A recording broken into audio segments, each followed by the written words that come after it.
عزیزان گرامی وقار، اسلامی نیا سال شروع ہو چکا ہے۔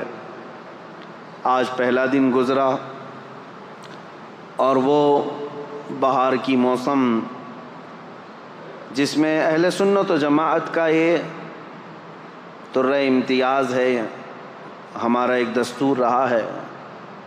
محرم کے ان دنوں میں ہم اپنے اسلاف کی قربانیوں کو یاد کرتے ہیں، اور قربانیوں کی یاد اس لیے کی جاتی ہے کہ بچوں میں قربانی دینے کا جذبہ بھی بیدار رہے۔ دنیا بزدلوں کی کہانی سناتی ہے، لیکن ہم اہل محبت الحمدللہ مجاہدین کی کہانیاں سناتے ہیں۔ ہمارے ہر بچے کو ہم کربلا کی داستان سناتے ہیں، اس لیے نہیں کہ وہ سینہ ٹھوکے، سینہ مارے، ماتم کرے اور روئے دھوئے بس اسی پر ختم کرے، نہیں۔ حسین اعظم کی داستان کربلا ہم اس لیے سناتے ہیں کہ بجھا ہوا دل بھی ہو تو وہ زندہ میدان میں آ جائے، وہ مجاہد بن جائے۔ اللہ کریم ہمارے ان اسلاف کی قربانیوں کے صدقے ہم سب کو اس دین اسلام کا مجاہد بنائے۔ میں بغیر کسی تاخیر کے آج عرض کرتا ہوں کہ ہم نے عنوان چنا تھا تاریخ اسلام اور کربلا کی حقیقت۔ انشاءاللہ العزیز کربلا تک ہم بعد میں آئیں گے، اس سے پہلے ہم شروع سے چلتے ہیں۔ دین اسلام کس کو کہتے ہیں اور اسلام ہی کیوں، اور اسلام کے متعلق جو اعتراضات لوگوں کے، کفار و مشرکین کے چھوڑے ہوئے ہیں، شکوک و شبہات ہیں، اس پر ہم تھوڑی سی بات کر لیں گے۔ اس کے بعد پھر یہ اسلام کا سفر جو چلا ہے، اس سفر کو ہم لے کر کے چلیں گے کربلا کے میدان تک انشاءاللہ العزیز۔ میں اپنے مطالعے اور اپنے علم کی روشنی میں جتنا ہو سکے حتی الامکان تاریخ کے سچائیوں کو آپ کے سامنے رکھنے کی کوشش کروں گا۔ اس کی وجہ بھی یہ ہے کہ محرم کے ان 10 روزہ مجالس کے بہانے ہماری نئی جنریشن الحمدللہ وہ تاریخ اسلام سے واقف ہو جائے۔ ہر ایک کو ہونا یہی چاہیے کہ اس کو اپنے دین کی تاریخ معلوم ہو۔ ابھی تمہارا برتھ ڈے جس طرح سے یاد ہے، تمہیں نیند میں اٹھا کر کے بھی پوچھیں تو آپ کو پتہ ہے کہ تمہارا ڈیٹ آف برتھ کیا ہے، اس لیے کہ ہر سال مناتے ہو، یا اپنی پیدائش کی تاریخ ہر کوئی یاد رکھتا ہے۔ میرے عزیزو، یہ تو پرانی چیز ہے، جب تم پیدا ہوئے تھے زمانہ گزر چکا ہے، اب تو تم جوان ہوئے اور کچھ تو بوڑھے ہو گئے، لیکن ان کو ڈیٹ آف برتھ یاد ہے۔ اس کی وجہ یہی ہے کہ تم اپنی پرانی چیز کو یاد رکھنا چاہتے ہو۔ جس طرح تمہیں اپنے جنم دن یاد ہے، یہ خود کی زندگی کے بارے میں جس طرح معلوم ہے، اسلام کی نشو و نما، اس کی تاریخ ابتدا سے لے کر اب تک ہر ایک کو معلوم ہونا چاہیے، تاکہ کفار و مشرکین اور ملحدین جو اب زمانے میں آ رہے ہیں، ایتھیسٹ، ان کے چھوڑے ہوئے اعتراضات سے تمہارے دل میں شک و شبہ پیدا نہیں ہونا چاہیے۔ سب سے پہلی چیز یہ لے کر کے چلیں دل میں کہ میرا دین حق ہے، اسلام سے زیادہ سچائی کسی میں نہیں ہے، اور ظاہر سی بات ہے میں اس کو سچا دین سمجھ کر کے ہی عمل کر رہا ہوں، اور اس کے متعلق ذرا بھی شک و شبہ اپنے دل میں نہیں آنا چاہیے۔ اب رہی بات جو اعتراضات ہیں، جو شک ہے، شبہات ہے، وہ آپ کے لیے نہیں ہے جو میں بیان کر رہا ہوں، آپ کے لیے اور ہمارے لیے ایسا ہے کہ میرا رب تبارک و تعالی، ہم تو یقین رکھتے ہیں، ابھی رات کے 10 بجنے کو جا رہے ہیں، رات کے 10 بجنے کو جا رہے ہیں، تو رات باہر کیا ہوگا؟ اندھیرا ہی ہوگا۔ باہر کیا ہوگا؟ اندھیرا ہی ہوگا۔ سورج کے نکلنے میں ابھی کافی ٹائم باقی ہو سکتا ہے، ابھی 8-10 گھنٹے 12 گھنٹے، ابھی تقریباً 8 گھنٹے کے بعد ہو سکتا ہے سورج نکلے، لیکن بحیثیت مسلمان ہمارا عقیدہ یہ ہے کہ مولا تبارک و تعالیٰ اگر چاہے تو ابھی 1 منٹ میں نہیں، 1 سیکنڈ میں سورج کو پھر سے طلوع کر سکتا ہے۔ یہ ایمان کی مضبوطی، یہ یقین کے ساتھ ہم ہیں۔ یہ عقیدہ میں آپ کے لیے نہیں بیان کر رہا ہوں، اسلام کے متعلق ان ظالم کتوں کے لیے جو ہمہ وقت اسلام کے خلاف بھونکتے رہتے ہیں، یا پھر شکوک و شبہات ڈالتے رہتے ہیں میڈیا میں بیٹھ کر کے یا پھر ہمارے ماحول میں، اور سیدھا سادہ مسلمان یہ سوچنے لگتا ہے کیا ایسا بھی ہے میرے دین میں؟ اسی لیے میرے عزیزو، ان کی جانب سے 1000 شک و شبہات آئیں، لیکن تمہارا دین حق ہے، اس پر تمہیں یقین کامل ہونا چاہیے، اس وقت تک تم مومن نہیں ہو۔ یہ تو چند ٹکے کے خریدے ہوئے لوگ ہیں جو آج سوالات کر کر کے تمہارے دلوں میں شک پیدا کرتے ہوں۔ کل کو اگر دجال تمہارے سامنے آئے اور وہ یہ کہے میں خدا ہوں، تم کہو گے نہیں، تم خدا نہیں ہو سکتے۔ تم سے سوال کرے گا پھر خدا کون ہے؟ تم کہو گے خدا وہ ہے جو آسمان سے بارش نازل کرتا ہے۔ وہ کہے گا کہ ابھی میں بارش برسا کر کے دکھاتا ہوں، بارش برسائے گا۔ تمہاری دلیل تو ختم ہو گئی نا۔ تم کیا دعویٰ کیے تھے کہ اللہ وہ ہے جو آسمان سے بارش نازل کرتا ہے، فوراً اس نے بارش برسا کر کے دکھا دیا۔ ہو سکتا ہے اس کے بعد بھی تم انکار کر دو کہ نہیں میں نہیں مانتا اس چیز کو۔ پھر وہ پوچھے گا پھر خدا کس کو مانتے ہو تم؟ تم کہو گے میں خدا اس کو مانتا ہوں جو موت بھی دیتا ہے اور حیات بھی دیتا ہے۔ وہ دجال اپنے سامنے ہی ایک آدمی کو مار ڈالے گا اور پھر مرے ہوئے آدمی کو دوبارہ زندہ کر کے کھڑا کرے گا، کہا لو میں نے کر دیا۔ تمہارا دعویٰ تو یہی تھا کہ خدا وہ ہے جو زندگی دیتا ہے اور موت دیتا ہے، میں نے تو دے دیا، تمہارے آنکھوں کے سامنے دیا ہے۔ عزیزان گرامی وقار، اس سے بھی بڑی بڑی چیزیں وہ کر کے دکھائے گا۔ تو اب اس وقت تمہارا کیا ہونا چاہیے؟ یہ حدیث پاک میں میرے آقا صلی اللہ تعالیٰ علیہ وسلم نے پہلے ہی بیان فرما دیا، یہ ساری نشانیاں بتاتی۔ یہ آج چند ٹکوں کے خریدے ہوئے لوگوں کے چھوڑے ہوئے اعتراضات پر تم ڈاواں ڈول ہو جاتے ہو۔ تمہارا ایمان تو اتنا مضبوط ہونا چاہیے کہ میری آنکھوں کے سامنے بھی اگر کوئی بارش نازل کر کے دکھا دے، مرے ہوئے کو زندہ کر کے دکھا دے، تب بھی میں اس کو خدا تسلیم نہیں کر سکتا۔ میرا خدا تو صرف اللہ رب العالمین ہے۔ اتنا یقین رکھو کہ ظاہری حالات دیکھ کر کے تمہیں ڈاواں ڈول نہیں ہونا ہے، ورنہ ہزاروں کی تعداد میں صرف دجال کے پیچھے ہی کافر ہو جائیں گے۔ آج میں اس مضبوطی کے ساتھ تمہارے سامنے آیا ہوں کہ تمہارے دلوں میں اسلام اور تمہارے ایمان کی دولت اتنی راسخ ہو جائے، اتنی مضبوط ہو جائے کہ یہ چھوڑے ہوئے اعتراضات اور شکوک و شبہات سے تم ڈگمگ نہیں ہونا، کبھی ادھر ادھر تزلزل کے شکار نہ ہو۔ سب سے پہلی چیز، اسلام کی تاریخ پر ہم آج گفتگو کر رہے ہیں، تو اسلام ایک دین کیا ہوتا ہے؟ فطرت ہے انسان کے اندر، وہ کسی نہ کسی دین سے وابستہ ہے۔ یہ جو ایتھیسٹ اپنے آپ کو کہتے ہیں نا، ہم کسی بھی دین کو نہیں مانتے، ہم کسی بھی دین کو نہیں مانتے۔ کچھ لوگ ہیں ایتھیسٹ جن کو ہم ملحد کہتے ہیں، اور ہندی میں جو ہے ناستک کہتے ہیں، جو کسی خدا کو نہیں مانتے، کسی دھرم کو نہیں مانتے۔ میں چیلنج کے ساتھ کہتا ہوں کہ وہ ثابت کر کے دکھائے، دنیا میں جی کر کے دکھائے کہ وہ کسی بھی دین پر نہیں چلتا۔ اس کا چلنا پھرنا اٹھنا بیٹھنا کچھ نہ کچھ قوانین ایسے ہیں جو کسی نہ کسی دین سے ملتے جلتے ہیں۔ خود سے کچھ نہیں کرتا، کسی دین سے ہی لیا ہوا ہے۔ بس یہ ہے کہ گالیاں دیتا ہے دین کو، لیکن عمل کرتا ہے۔ کوئی انسان دھرتی پر ایسا نہیں ہے جس کے دل کے اندر فطرت میں یہ نہ ہو کہ وہ کسی نہ کسی دین سے تعلق رکھتا ہے۔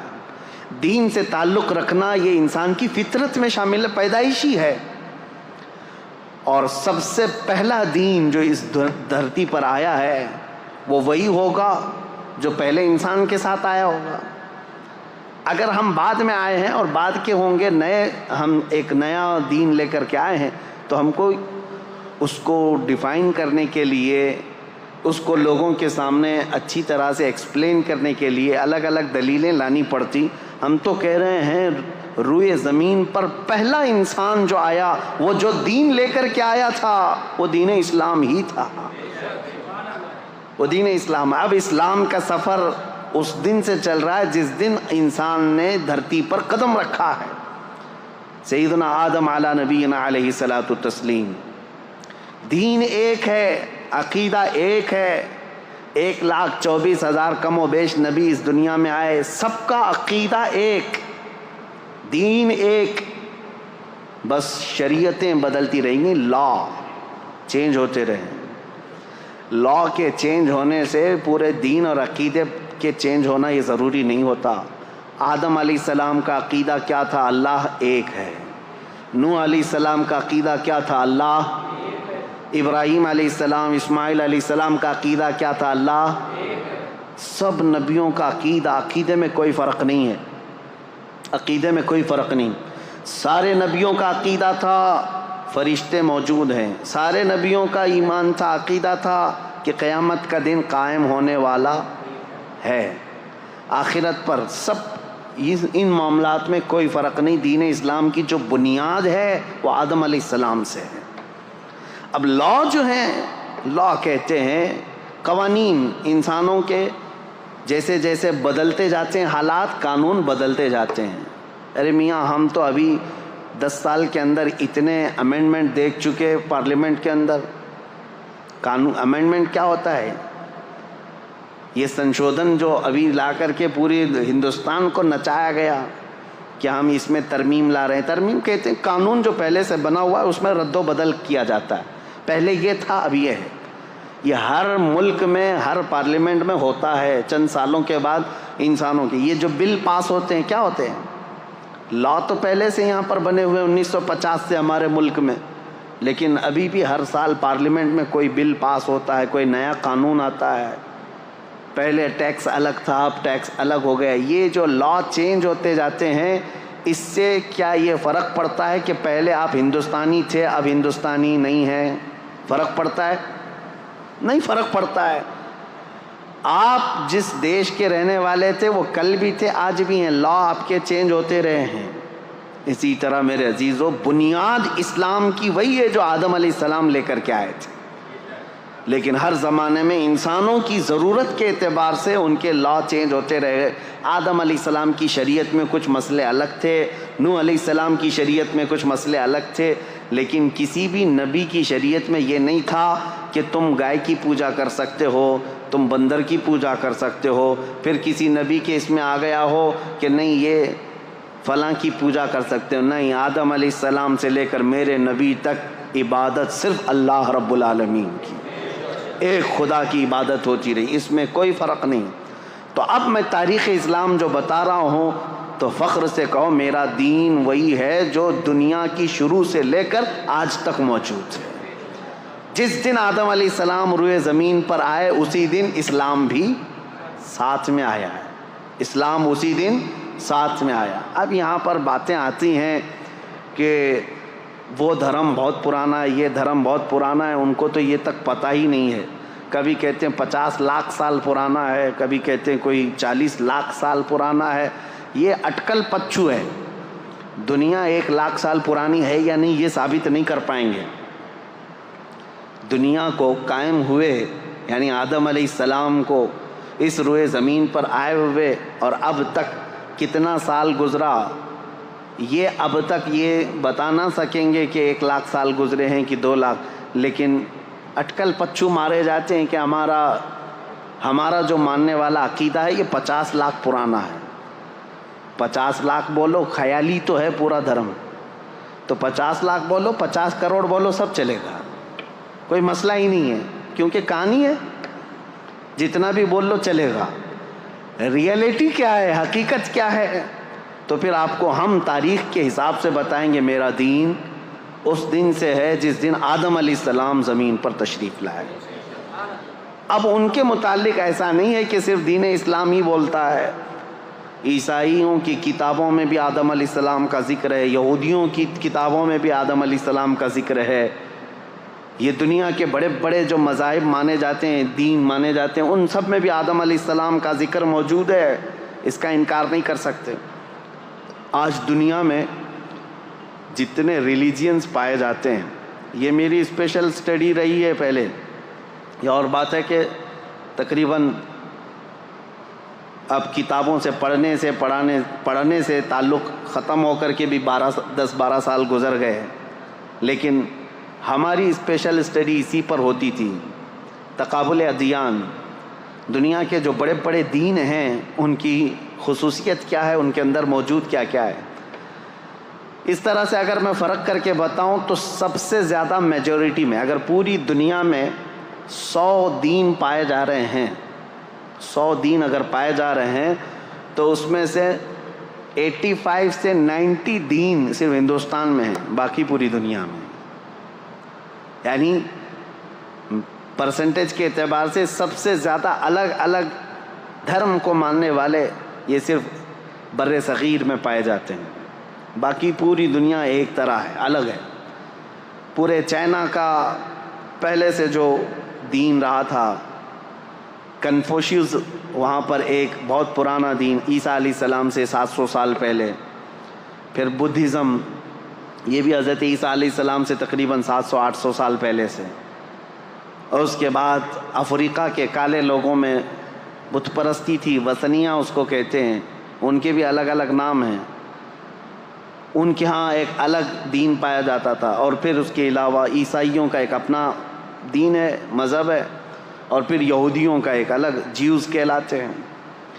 اس طرح سے یہ پوری دنیا کے ہو گئے، اور پھر ہم ہندوستان میں آتے ہیں تو ہندو، جن کے دھرم کا اصل شبد جو ہے سناتن ہے، ہندو قوم کو یہ کہتے ہیں، حالانکہ ان کے دھرم کا نام نہیں ہے۔ اب اس میں بھی بہت سارے الگ شعبے ہیں۔ جین یہ کہتے ہیں کہ ہم ہندو نہیں ہیں، سناتنی نہیں ہیں۔ سناتن میں بھی جو ہے آریہ سماج ایک الگ ہے، وہ کچھ کتابوں کو نہیں مانتے، یہ کچھ کتابوں کو نہیں مانتے، ان میں فرق ہے الگ الگ۔ لیکن بہرحال ایک تاریخ میں آپ کو بتا رہا ہوں ان ادیان کی، یہ اس لیے میں بتا رہا ہوں کہ ان میں سے ہر ایک کا دعویٰ ہے کہ ہم اسلام سے پرانے ہیں، اس لیے مجھے بتانا پڑ رہا ہے۔ یہودی، جیوز یہ کہتے ہیں کہ ہم تو بہت پرانے ہیں، ابراہیم خلیل اللہ علیہ الصلاۃ والتسلیم کے بیٹے حضرت اسحاق علیہ السلام سے لے کر کے یعقوب علیہ السلام کے 12 بیٹے تھے، ان میں بڑے بیٹے کا نام یہودا تھا، وہاں سے یہودی ہیں، ان کی اپنی ایک تاریخ ہے۔ کرسچین جو ہیں، عیسائی، یہ حضرت عیسیٰ علیہ السلام کے پیروکار ہیں، دنیا میں آج ان کی سب سے زیادہ تعداد مانی جاتی ہے، میجورٹی ہے۔ اور اس کے علاوہ جو سناتنی ہیں، آریہ سماج ہیں، یہ تو تاریخ بتاتے بھی نہیں، یہ یہودی تو تاریخ بتاتے ہیں کہ عیسیٰ علیہ السلام سے اتنے سال پہلے کے تھے۔ بدھزم کے جو لوگ ہیں، بدھسٹ، ان کے بھی یہاں تاریخ ہے، گوتم بدھ کے پیدائش کی تاریخ یا ان کے زمانے سے وہ لوگ ہیں۔ اور جو چائنا میں کنفوشیوس تھے، ان کی بھی ایک تاریخ ہے، یہ سب کی ایک تاریخ ہے، لیکن ہندوؤں کے ہاں سیدھے 50 لاکھ سال پہلے کی تاریخ ہے۔ اب وہ ہم کو تو نہیں معلوم 50 لاکھ سال پہلے یا 60 لاکھ سال پہلے، بہرحال۔ لیکن میں یہ ساری باتیں اس لیے کہہ رہا ہوں کہ ان سب کا دعویٰ ہے کہ اسلام سے ہم پہلے ہیں، اور اسلام کو یہ لوگ یہ سمجھتے ہیں کہ محمد عربی صلی اللہ تعالیٰ علیہ وسلم کے بعد پوری دنیا میں لایا گیا۔ دیکھیں، استعمال کے طور پر ہم یہ بات کہتے ہیں، نبی کریم صلی اللہ تعالیٰ علیہ وسلم نے یقیناً اسلام کو پوری دنیا میں پھیلایا، بلکہ یہ حقیقی رسول میرے آقا صلی اللہ تعالیٰ علیہ وسلم اسلام کے خاتم ہیں، آخری رسول ہیں۔ دین حضور پر آ کر کمپلیٹ ہو گیا، لیکن دین اسلام کا لفظ قرآن پاک میں موجود ہے۔ حضرت موسیٰ علیہ السلام نے بھی فرمایا، جن کی ترجمانی اللہ تبارک و تعالیٰ نے قرآن میں فرمایا ہے کہ موسیٰ علیہ السلام نے فرمایا وَأَنَا أَوَّلُ الْمُسْلِمِينَ، میں سب سے پہلا مسلمان ہوں گا۔ اسلام کا لفظ جو ہے حضرت موسیٰ علیہ السلام سے ہے، حضرت ابراہیم علیہ السلام سے، کئی نبیوں سے یہ ہے۔ تو اسلام جو ہے آدم علیہ السلام سے چلا ہے عقیدے کے اعتبار سے۔ اب ہم جس اسلام کی بات کر رہے ہیں پوری دنیا میں، یہ لوگ جس کو اسلام ٹارگٹ پر رکھتے ہیں، وہ ہمارا یہی دین ہے جو میرے آقا صلی اللہ تعالیٰ علیہ وسلم پر آ کر کمپلیٹ ہو گیا۔ اب کمپلیٹ جس کے ساتھ ہوا ہے، یقیناً وہ ہمارے رسول ہیں، میرے آقا صلی اللہ تعالیٰ علیہ وسلم آخری رسول ہیں، ہمارے آقا و مولا، بلکہ کل کائنات کے وہ مرجع اور محور ہیں۔ یہ سب عقیدہ ہمارا ہے۔ اب سوال یہ ہوتا ہے کہ جب ہم یہ تاریخ بتاتے ہیں تو ان کو سوال کرنے کا پہلے ہی حق نہیں ہونا چاہیے جو یہ کہتے ہیں اسلام کو ہی کیوں فالو کریں. اس سوال کا جواب میں بتاتا ہوں. پہلے ہی میں نے بتا دیا تھا، چھوڑو سارے جھگڑے چھوڑ دو، اس کو فالو کریں اس کو فالو کریں. میں نے تو تاریخ بتا دیا، پوری کائنات کا باپ جو سب سے پہلے انسان ہے وہ آدم علیہ السلام ہے. آؤ ہم اور آپ اپنے باپ کے دین پر قائم ہو جاتے ہیں اور وہ دین اسلام ہے، وہ دین اسلام ہے. آدم علیہ الصلاۃ و تسلیم. لیکن ایک بات یاد رکھنا، آدم علیہ السلام کے لا، ان کی شریعت اب نہیں ہے، ان کا عقیدہ، ان کی بنیادیں، وہ دین موجود ہے. لیکن ساتھ میں آدم علیہ السلام کو اگر مانتے ہو، چلو آ کر کے اس پر یہ بھی ماننا ہوگا کہ سیدنا آدم علیہ الصلاۃ و تسلیم جنت سے دنیا میں بھیجے گئے تھے. 300 سال روتے رہے اللہ تبارک و تعالیٰ کی بارگاہ میں، اور پھر وہ ایک دن آیا جب اللہ نے ایک کلمہ ان کو القا فرمایا، اور پھر اس کلمے کے ذریعے سے آدم علیہ السلام کی توبہ قبول ہوئی. اور حدیثوں میں بعض تفاسیر میں یہ فرمایا گیا، آدم علیہ السلام نے اللہ کریم کی بارگاہ میں یہ پیش کیا تھا، عرض کیا تھا کہ اے مولا، جو تیرا سب سے حبیب نبی ہے محمد، اس کے واسطے وسیلے سے میری دعا قبول فرما. رب تعالیٰ نے آدم علیہ الصلاۃ و تسلیم کی دعا قبول فرمائی تھی. تو آج یہ بھی تسلیم کرو کہ آدم علیہ السلام کے اگر دین پر ہوں گے تو اس آدم علیہ السلام نے میرے نبی کے وسیلے سے اللہ کی بارگاہ میں دعا کی ہے، تو یقیناً وہ اکمل و اتم رسول ہیں جو اللہ کے محبوب ہیں، اور ان کا دین ہی سچا دین ہے. اب میں بتاتا ہوں دین اسلام کی ہی پیروی کیوں کرنی چاہیے. سوال یہ، اب میں اسی بات پر اگر چل پڑوں تو پوری رات گزر جائے. وجہ یہ ہے، میرا دین جس بات کا اعلان کرتا ہے اس کو امپلیمنٹ کر کے بتاتا ہے. دین اسلام میں کسی شوشے میں کمی نہیں ہے. اگر کمپیئر کرنے کی بات کریں گے تو کچھ لوگوں کو برا لگے گا، لیکن آپ کا سوال ہے کہ دین اسلام کی ہی کیوں پیروی کریں، کیوں اسی کو فالو کریں، تو پھر مجھے بتانا پڑے گا. دین اسلام کو فالو کرنے کے لیے اس لیے کہ پورے حیات کا اگر نظام تمہیں چاہیے اپنے جینے کا تو صرف اسلام ہی دیتا ہے، صرف اسلام دیتا ہے. یہ میرا چیلنج ہے. جینے کا سلیقہ صرف اگر تم چاہتے ہو تو جینے کے سلیقے میں یہ صرف یہ نہیں آتا چار دیواری کے اندر جینا. انسان کے جینے کے سلیقے میں اس کی تجارت بھی آتی ہے، اس کی شادی بیاہ بھی آتے ہیں، اس کے پڑوسی بھی آتے ہیں، اس کا بازار بھی آتا ہے، اس کا بزنس بھی آتا ہے، حتیٰ کہ اس کا حکومت کرنا، اس کا وزیر بننا، سپاہی بننا، یہ ساری چیزیں جینے کے حقوق میں آتے ہیں. اور ہر شوشے پر اسلام تمہیں پورا چیپٹر عطا کرتا ہے. ایک مسئلہ نہیں، پورا چیپٹر ہے. تم اگر وقت کے بادشاہ ہو تو بھی اسلام تمہیں پابند بنا کر کے دکھائے گا. تم اگر کرسی عدالت پر بیٹھے ہو قاضی تو پورا باب موجود ہے، تمہیں فالو کرنا پڑے گا. تم اگر کسی اسکول کے ٹیچر ہو تو اسلام تمہیں اس کے بھی اسلوب بتائے گا. آج میرے عزیزو میں آپ کو بتاؤں، 1400 سال پہلے جب لا تھے ہی نہیں، بادشاہوں کے رول چلتے تھے، بادشاہوں کے قانون چلتے تھے. جو بادشاہ کے وہ رات میں خواب آ گیا وہ صبح قانون بن گیا. نہ پارلیمنٹ میں پاس کرانے کی ضرورت تھی، کچھ نہیں، بادشاہ کہہ دیا آج سے یہ قانون وہ قانون. اسلام نے سب سے پہلے یہ دنیا میں قوانین پیش کیے کہ نہیں، حکومت بھی چلے گی تو لا کے ذریعے سے چلے گی، اور اس لا کے اندر وقت کا خلیفہ بھی داخل ہوگا، وہ بھی شامل ہوگا، قانون اس کے اوپر بھی ہوں گے، کسی ایک کے اوپر نہیں ہے. کئی مرتبہ ایسا ہوا ہے میرے عزیزو، خلفائے راشدین سے افضل اس امت کے صحابہ میں سے لے کر آخری زمانے تک کوئی نہیں ہے. نبیوں کے بعد خلفائے راشدین سب سے افضل لوگ ہیں. لیکن کئی مرتبہ ایسا ہوا ہے کہ حضرت عمر فاروق رضی اللہ تعالیٰ، حضرت علی کرم اللہ وجہہ الکریم عدالت میں حاضر ہوئے ہیں قاضی کے سامنے. وہ خلیفہ ہوتے ہوئے بھی عدالت میں حاضر ہوئے ہیں. نہ قاضی نے ان کے خلیفہ ہونے کا وہ کیا کہ وقت کا خلیفہ آیا ہے، نائب رسول ہیں، صحابی رسول ہیں، ان کی فضیلتوں میں کیا کیا حدیثیں نہیں آئی ہیں. لیکن وقت کا قاضی عدالت کے منصب پر جب بیٹھا ہے تو وہ نظریں تک نہیں اٹھاتا کہ مسئلہ فیصلے کا ہے، عدالت کا ہے. عزیزان گرامی اوقات، اسلام کی یہ خوبیاں ہیں جس کی وجہ سے ہم کہتے ہیں فالو کرنے کے لائق صرف اسلام ہے. یہ دین مکمل ہے، انکمپلیٹ نہیں ہے، کمپلیٹ دین ہے. لاؤ تم زندگی کا جو بھی شعبہ، میں بتاتا ہوں اسلام کے ذریعے سے اس کے متعلق کیا حل ہے. کہیں دوسری جگہ ہم نے دیکھا ہے یا تو عورتوں کے حقوق نہیں ملتے ہیں، کہیں بچوں کے حقوق نہیں ملتے، کہیں شادی کے مسائل نہیں ملتے، کہیں تجارت کے مسائل نہیں ملتے، کہیں جرائم کے متعلق باتیں نہیں ملتی. آج میں آپ کو بتاؤں اسلام کی خوبیاں.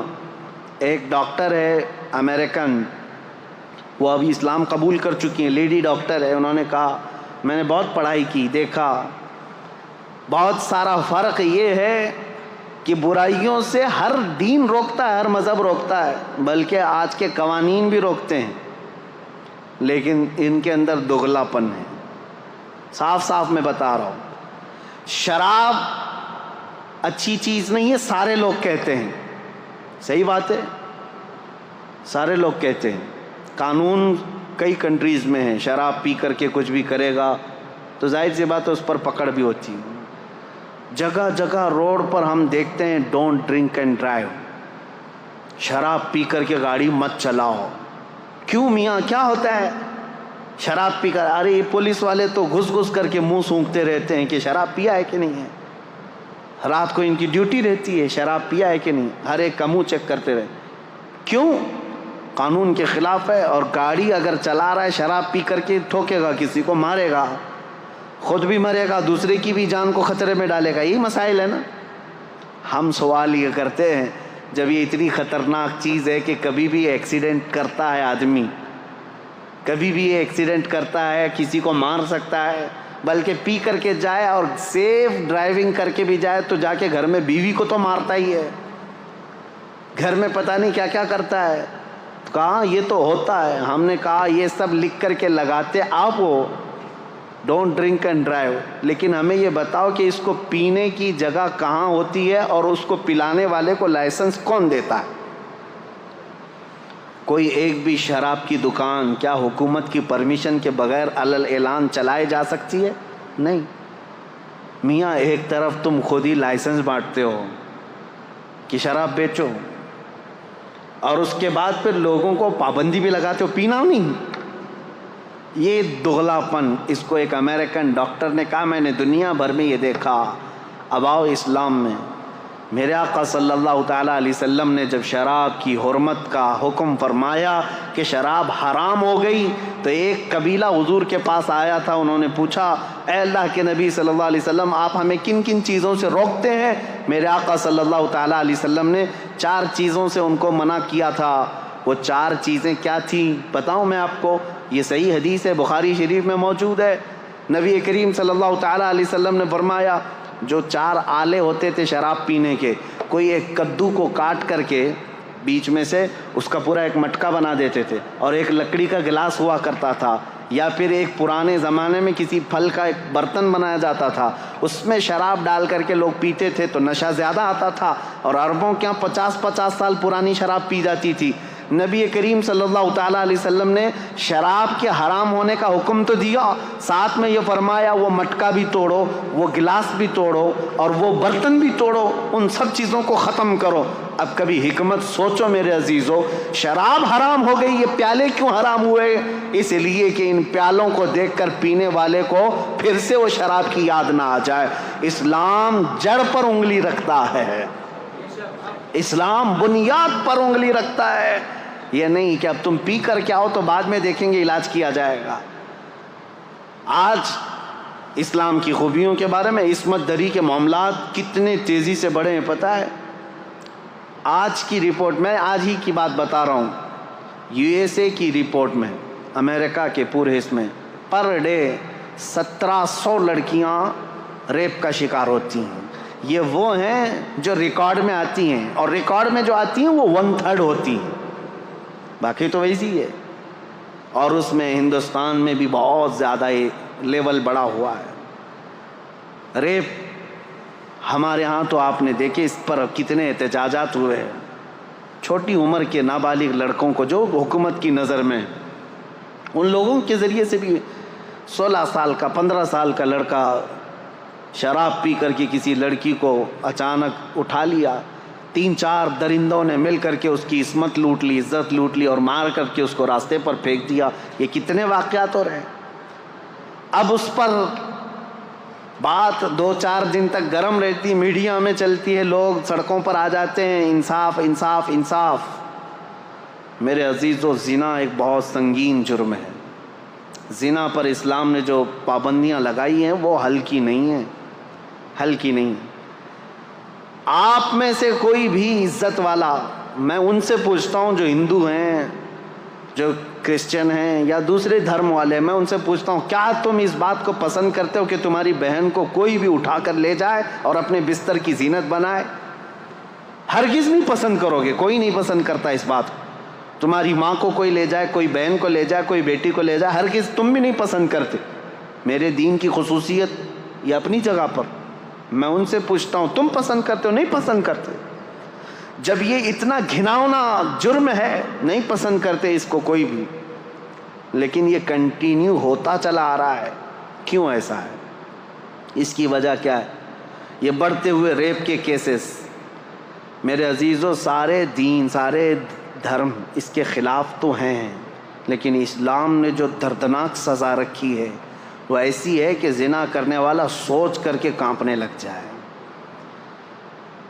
پورے سورہ نور کی شروعات اللہ تعالیٰ نے یوں فرمایا، سورۃ انزلناہا وفرضناہا وانزلنا فیہا آیات بینات لعلکم تذکرون الزانیۃ والزانی فاجلدوا کل واحد منہما 100 جلدہ ولا تأخذکم بہما رأفۃ فی دین اللہ ان کنتم تؤمنون باللہ والیوم الآخر وَلْيَشْهَدْ عَذَابَهُمَا طَائِفَةٌ مِّنَ الْمُؤْمِنِينَ۔ پوری آیت ہے، اللہ تعالیٰ فرماتا ہے زنا جس نے کیا، زنا کیا ہے؟ غیر قانونی کام کیا تم نے، شادی نہیں کیا تھا، ایک مرد اور ایک عورت، ان دونوں نے جسمانی تعلق قائم کیا، تو اللہ فرماتا ہے اگر یہ غیر شادی شدہ ہے، غیر شادی شدہ مطلب مرد بھی شادی شدہ نہیں تھا، عورت بھی شادی شدہ نہیں تھی، ان کی شادی کی بات نہیں ہو رہی، یہ پرسنل ان کے اپنے اپنے گھروں میں شادی شدہ اگر نہیں ہے تو ان کو 100 کوڑے مارو۔ کوڑا جو ہے نا وہ بیلٹ نہیں ہوتا ہے صرف، یا کوئی رسی کا نام نہیں، وہ چمڑے کا بیلٹ ہوا کرتا بڑا، ایک بار آج لگ جائے تو چمڑی ساتھ میں لگ کے آ جائے۔ 100 کوڑوں پر تو آدمی کی موت بھی ہو سکتی ہے، بلکہ قریب موت کی ہو جاتا ہے۔ اور اگر شادی شدہ ہے تو کہا گیا کہ پتھروں سے اس کو ہلاک کر دیا جائے گا، سنسار۔ اس کو لوگ مذاق میں لیتے ہیں۔ آج وہ لوگ یہ کہتے ہیں اتنا خطرناک کہ کسی کو مار دیا جائے گا۔ ہم نے ان سے پوچھا جن کی بیٹیوں کا ریپ ہوا ہے، ان سے پوچھو، معلوم کرو، تو وہ کہتے ہیں نہیں، جو ریپسٹ ہے وہ اگر ہمارے ہاتھ میں آ جائے تو اس کو جلا دیں، اس کو کاٹ دیں، اس کو مار دیں گے ہم۔ یہی فرق ہے تمہارے میں۔ اسلام ہر بیٹی کو اپنی بیٹی کی عزت دیتا ہے۔ ریپسٹ کو یہ جو دردناک سزا دی گئی، زانی کو، قرآن کی ترتیب سنیے، صرف اتنا ہی نہیں ہے کہ ان کو رجم کیا جائے گا یا کوڑے مارے جائیں گے، بلکہ اللہ تعالیٰ فرماتا ہے وَلَا تَأْخُذْكُمْ بِمَا رَأْفَةٌ فِي دِينِ اللَّهِ، ان دونوں کے بارے میں اللہ کے دین میں کے معاملات میں ذرا برابر بھی نرمی مت کرنا، اللہ کا حکم ہے یہ۔ اور پھر اس کے آگے تیسرا حکم یہ ہے وَلْيَشْهَدْ عَذَابَهُمَا طَائِفَةٌ مِّنَ الْمُؤْمِنِينَ، ایسا نہیں کہ تنہائی میں کہیں کسی روم میں لے جا کر کے مار دو ان دونوں کو۔ اللہ فرما رہا ہے ان کی سزا پر سارے مومنوں کو جمع کرو، سب کے سامنے سزا ہوگی۔ یہ سزا اتنی دردناک ہوتی ہے میرے عزیزوں کہ انسان سوچنے سے بھی کانپنے لگ جاتا ہے۔ یہی تو وجہ تھی کہ اسلام نے جڑ پر پابندی لگائی۔ اب میں آپ کو بتاتا ہوں یہ بڑا گناہ ہے، بڑی سزا ہے، وہاں تک پہنچے ہی کیوں؟ ہم سزا دیں ہی کیوں اتنی بڑی؟ اور یہ آدمی وہاں تک جائے ہی کیوں؟ زنا ہوتا ہی کیوں ہے؟ زنا تک پہنچتا ہی کیوں ہے؟ اس کے لیے اب میں اسلام کی خصوصیت بتاتا ہوں۔ سوال یہی تھا نا کہ اسلام کو ہی کیوں فالو کریں، سوال یہی ہے نا اسلام کی پیروی کیوں کریں؟ اب سنو، تم تو اب زنا کے بعد ہو سکتا ہے قانون لگاؤ گے، ریپسٹ کے لیے یہ ہے 10 سال کی سزا، 18 سال کی سزا، کسی کے ہاں 14 سال کی سزا۔ نابالغ بچی کے ساتھ ہو جائے تو اس کو عمر قید کی سزا. سزاؤں کا نفاذ یہ تو بعد میں ہوگا، اور تم تو یہ پہلے سے سوچ رہے ہو یہ کر کے آئے گا تب یہ سزا ہوگی. اسلام کیا کہتا ہے؟ وَقُلْ لِلْمُؤْمِنِينَ يَغُضُّوا مِنْ أَبْصَارِهِمْ. اے محبوب اپنے غلاموں سے فرما دیں اپنی نگاہیں نیچی رکھیں. زنا تک جاتے ہی کیوں؟ وَلَا تَقْرَبُوا الزِّنَا إِنَّهُ كَانَ فَاحِشَةً. اللہ فرماتا ہے زنا کے قریب بھی مت جاؤ، وہ بہت بڑی بے حیائی. اور رب تعالیٰ نے صرف مومن مردوں سے نہیں فرمایا وَقُلْ لِلْمُؤْمِنَاتِ يَغْضُضْنَ مِنْ أَبْصَارِهِنَّ وَيَحْفَظْنَ فُرُوجَهُنَّ. اور اے محبوب مومنہ عورتوں سے بھی کہہ دیں وہ اپنی آنکھیں نیچی رکھیں، اپنی شرمگاہوں کی حفاظت کریں. وَلَا يُبْدِينَ زِينَتَهُنَّ. اے محبوب ان سے کہہ دیں اپنی مومنہ عورتوں سے، امتیوں سے، کہ وہ اپنی زینت کا اظہار نہ کریں. یہ قرآن کا حکم ہے. عورت اپنی زینت کا اظہار کس کے پاس کر سکتی؟ الا لبعولتہن، اپنے شوہروں کے پاس، او آبائہن، اپنے باپ کے پاس. یہ جن لوگوں کا ذکر آیا ہے قرآن میں ان کے سامنے، اپنے بیٹوں کے سامنے، اپنے بھانجوں کے سامنے، اپنے بھتیجوں کے سامنے، بس ان کے علاوہ کسی کے سامنے عورت اپنی زینت کا اظہار نہ کرے. اب مجھے بتاؤ اسلام نے کہاں روک لگائی ہے؟ جہاں سے شروعات ہوتی ہے. النظرۃ سہم من سہام الشیطان. اے نوجوانوں توجہ سے سن لو، میرے آقا صلی اللہ علیہ وسلم نے فرمایا نظر جو ہے شیطان کے تیروں میں سے ایک تیر ہے. نظر سے شروعات ہوتی ہے. نظریں دو چار ہوئیں، اس کے بعد پھر جسم حرکت کیا، دل کے اندر وسوسے پیدا ہوئے اور اس گناہ کے ارتکاب کے لیے آدمی دوڑ پڑا. لیکن شروعات ان آنکھوں نے کی تھی اور قرآن نے وہیں پر پابندی لگائی تھی. یہ میرے دین کی خصوصیات ہے. تم پوچھتے ہو اسلام کو یہ فالو کیوں کرے؟ یہ جرائم کو، کرائم کو ایسے روکتا ہے جہاں سے اس کی شروعات ہوتی ہے. جہاں چشمہ پھوٹنے والا ہے وہیں پر بند باندھ دو. پانی بہہ جانے کے بعد گٹر بند کرنے سے کچھ نہیں ہونا. جہاں سے سوتا پھوٹا ہے اسی کو روکنا ہے. اسلام وہاں پر بند باندھتا ہے. نظروں کو نیچی رکھو. چوری پھر بھی گھٹتی نہیں. آج چوری کا آپ یہ دیکھیں ریشو تو کم نہیں ہوا ہے، بڑھتا ہی جا رہا ہے. چوروں سے کیسے چھٹکارا حاصل کریں؟ اسلام نے اس کے لیے بھی حل بتایا. چور جو چوری کرتا ہے ضرورت کے تحت ہوتا ہے. شروع میں ایسا ہی ہوتا ہے کہ اس کو غربت چوری پر لے آتی ہے، اس کی ضرورت جو ہے چوری پر لے آتی ہے، یا تو گھر میں کوئی چیز کی کمی. شروع کی بات، پیشہ ور چور کی بات الگ ہے. جس کا پیشہ بن گیا، عادت بن گئی، وہ بعد میں ہوتا ہے. لیکن سٹارٹنگ چور کیسے کرتا ہے؟ اس کی ضرورت اسے چوری پر لاتی ہے. اسلام نے اس کے لیے سب سے پہلے سزا مقرر نہیں فرمائی، بلکہ پہلے سارے مسلمانوں پر زکوٰۃ کا نظام نافذ کیا. زکوٰۃ کا نظام ایسا نافذ کیا، امپلیمنٹ کیا ہے کہ تم میں سے ہر کوئی اپنے مال کا 2.5% نکالے. اگر صحیح معنوں میں مسلمانوں کا مال جس طرح بیت المال میں جمع ہوتا تھا نکل جاتا، اور جو ضرورت مند ہوتا اس کے گھر پر یہ مال پہنچتا، تو چوری پر ہاتھ کاٹنے کی سزا ہے اسلام میں. ہاتھ کاٹنا بعد میں ہوتا، چوری کرنا بعد میں ہوتا. جب اس کی ضرورت پوری ہو رہی ہوتی تو چوری کا خیال بھی دل میں نہیں آتا. ابتدا یہاں سے.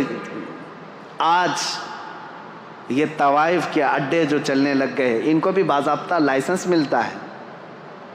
جسموں کو بیچنے والی عورتیں، بار میں کام کرنے والی عورتیں، کیا یہ انسان نہیں ہیں؟ ان کے جسموں کے ساتھ ہر کوئی کھیلتا ہے اور ان کو اپنی بستر کی زینت بنا لیتا ہے آسانی سے. کیا یہ عورت نہیں ہیں؟ عورت ہیں. یہ کسی کی بیٹی ہیں یا کسی کی بہن ہے. لیکن یہ بازار میں کیوں آئی؟ بازار میں ان کو کون لے کر کے آیا؟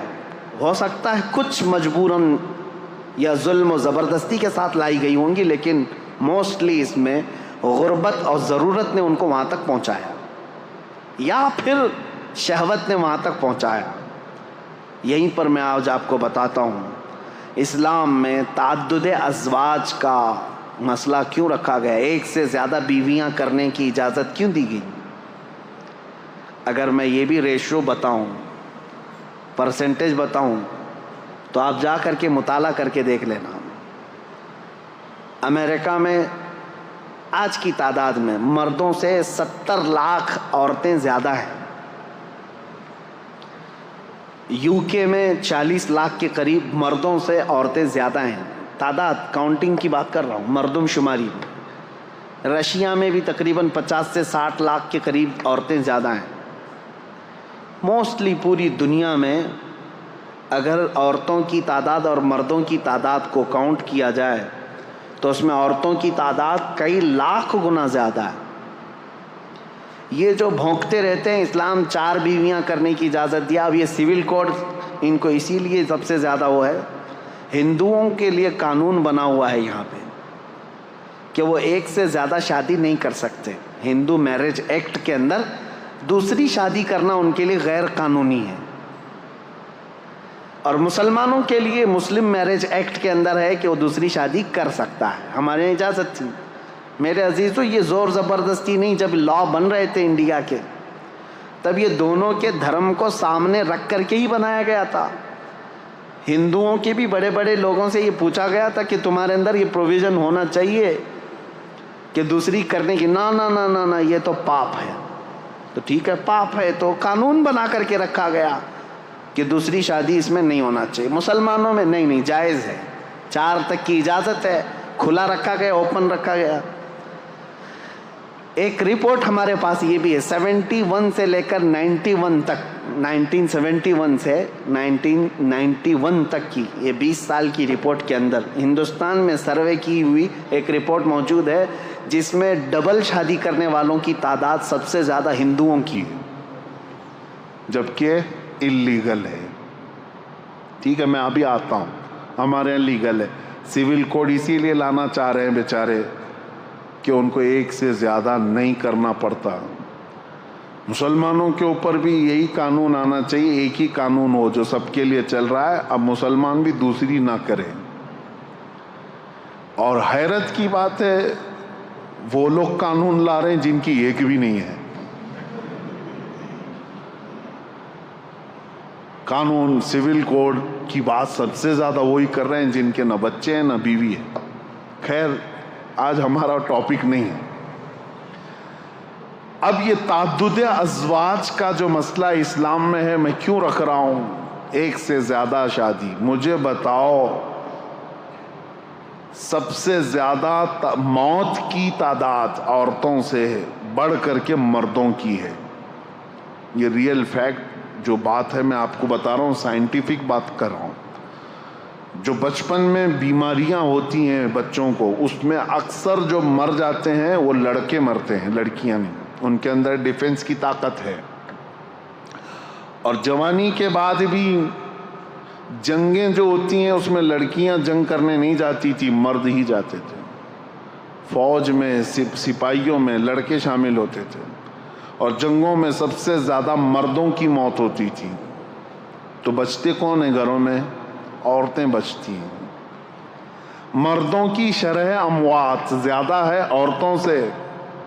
مرد مرتے بھی زیادہ ہیں، پیدا بھی کم ہو رہے ہیں. عورتوں کی تعداد زیادہ ہے. اب مجھے بتاؤ، صرف یو ایس اے میں اگر 70 لاکھ عورتیں زیادہ ہیں، ہر مرد وہاں شادی کر بھی لیا، پہلے تو کرتے نہیں، اگر ہر مرد کر بھی لیا تب بھی ان میں سے 1/3 جو مردوں کی تعداد ہے، جس کی تعداد تقریباً 2.5 کروڑ ہوتی ہے، وہ لوگ ہومو سیکسول ہیں. یو ایس اے کی بات کر رہا ہوں. تو شادی کرنا ہی نہیں چاہتے. تو اب جو عورتیں بچ جاتی ہیں، مجھے یہ بتاؤ، ان عورتوں کو زندگی گزارنے کے لیے کسی مرد کا سہارا اگر نہیں ملتا ہے تو کیا وہ بازار میں نہیں آئیں گی؟ کیا وہ اپنے خواہشات کی تکمیل کے لیے یہ راستہ نہیں ڈھونڈیں گی؟ میرے عزیزو، اسلام نے واجب نہیں کیا ہے 4 شادیاں کرنا. ایک دروازہ رکھا ہے، ایک دروازہ رکھا ہے. کیا واجب ہے دوسری شادی کرنا؟ یہاں اسلام نے ایک تمہارے لیے سہولت کا دروازہ رکھا ہے، اس پر ان کو اتنا واویلا ہے. لیکن حقیقت میں یہ ریئل لائف کے اندر آؤ کہ دنیا میں ہو کیا رہا ہے. ان عورتوں کو بھی انصاف دلانا ہے جو بغیر کسی شوہر کے پوری زندگی گزار کے چلی جاتی ہیں. اگر کوئی مرد ایک کے علاوہ دوسری کو نکاح کرتا ہے تو میرے عزیزوں یہ صرف وہ اپنے جسم کی تسکین کے لیے نہیں کر رہا، بلکہ ایک ایسی آوارہ ہونے والی عورت کو گناہوں سے بچا کر کے اپنے گھر کی ملکہ بنانا چاہ رہا ہے۔ اسلام کے اوپر اعتراضات جو کرتے ہیں، ان کے ہم باندیاں ہیں، باندیوں سے شادی کرتے ہیں، یعنی ایک سے زیادہ باندیاں جو رکھی جاتی ہیں۔ میرے عزیزوں اس میں بڑی حکمت تھی۔ پہلے جو ہے جنگوں میں جب ایک فوج کو دوسری فوج پر فتح حاصل ہوتی تو سامنے والوں کا سارا مال بھی لے آتے، وہاں کے جتنے قیدی ہوتے ان کو غلام بھی بنایا جاتا، اور ان کی جو عورتیں ہوتی تھیں وہ باندیاں بن جاتی تھیں، باندیاں بن کر کے سب کو بانٹ دی جاتی تھی۔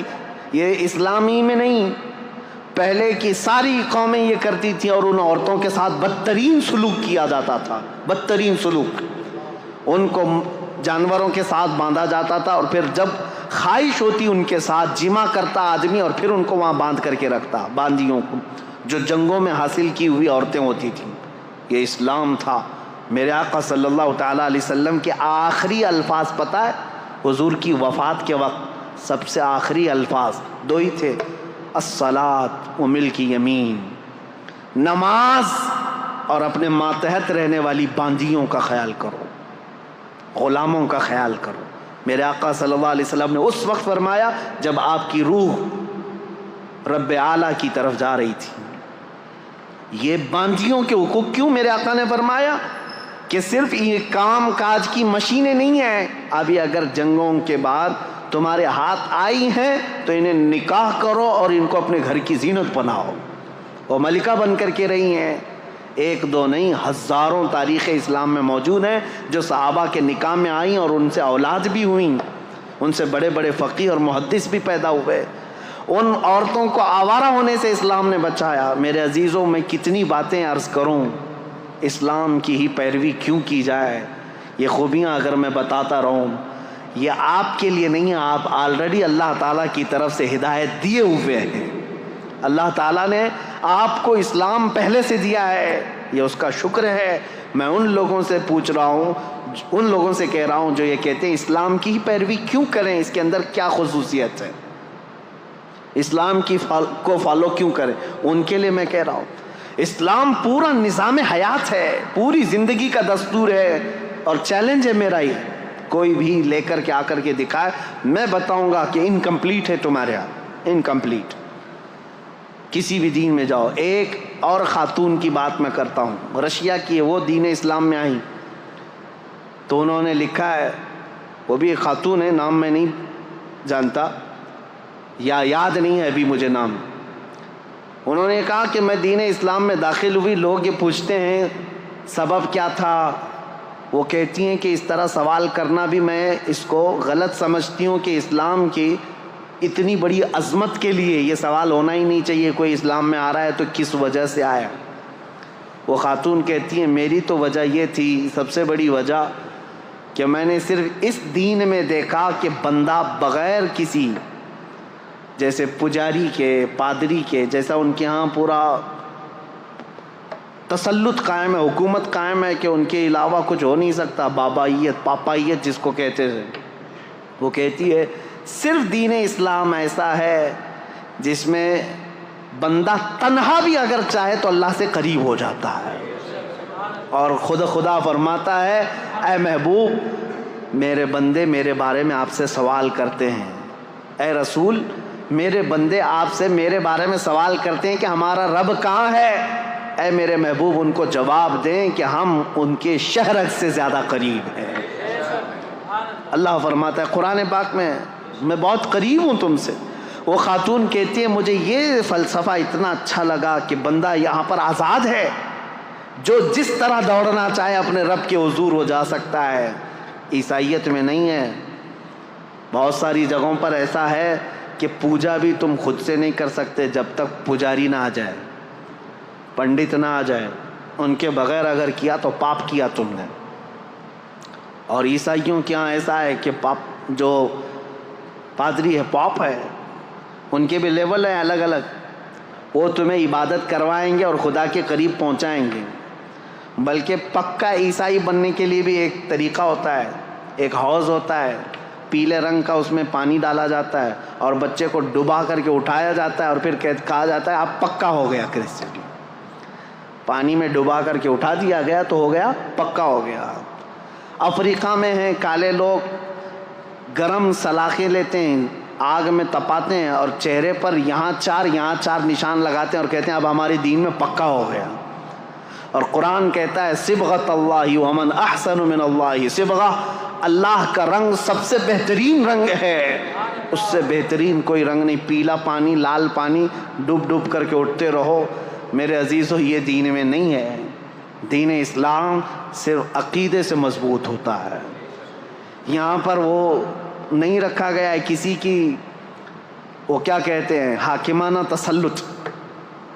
ابھی 2 دن پہلے کی بات ہے, ایک انجینئر صاحب سے ہماری ملاقات ہوئی. وہ گھر کے پلان دیتے ہیں.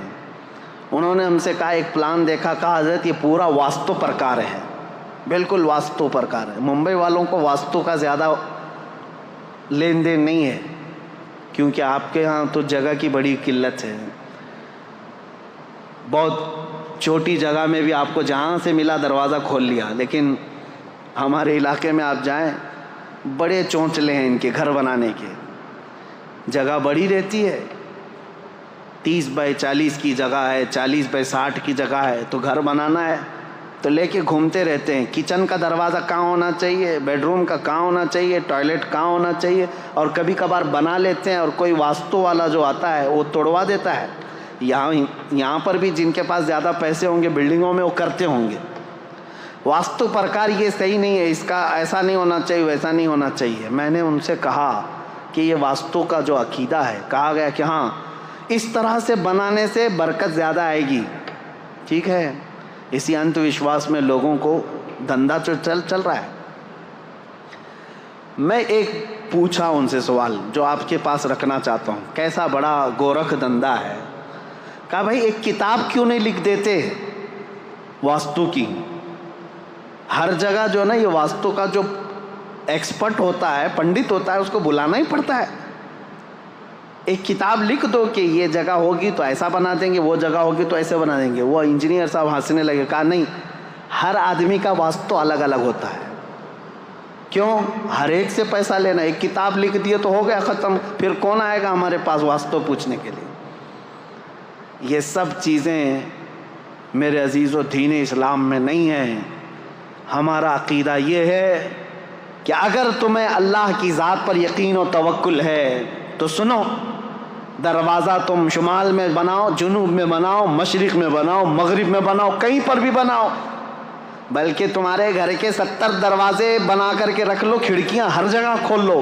اگر میرا مولا نہ چاہے رزق کا ایک دانہ بھی تمہارے گھر کے اندر نہیں آ سکتا.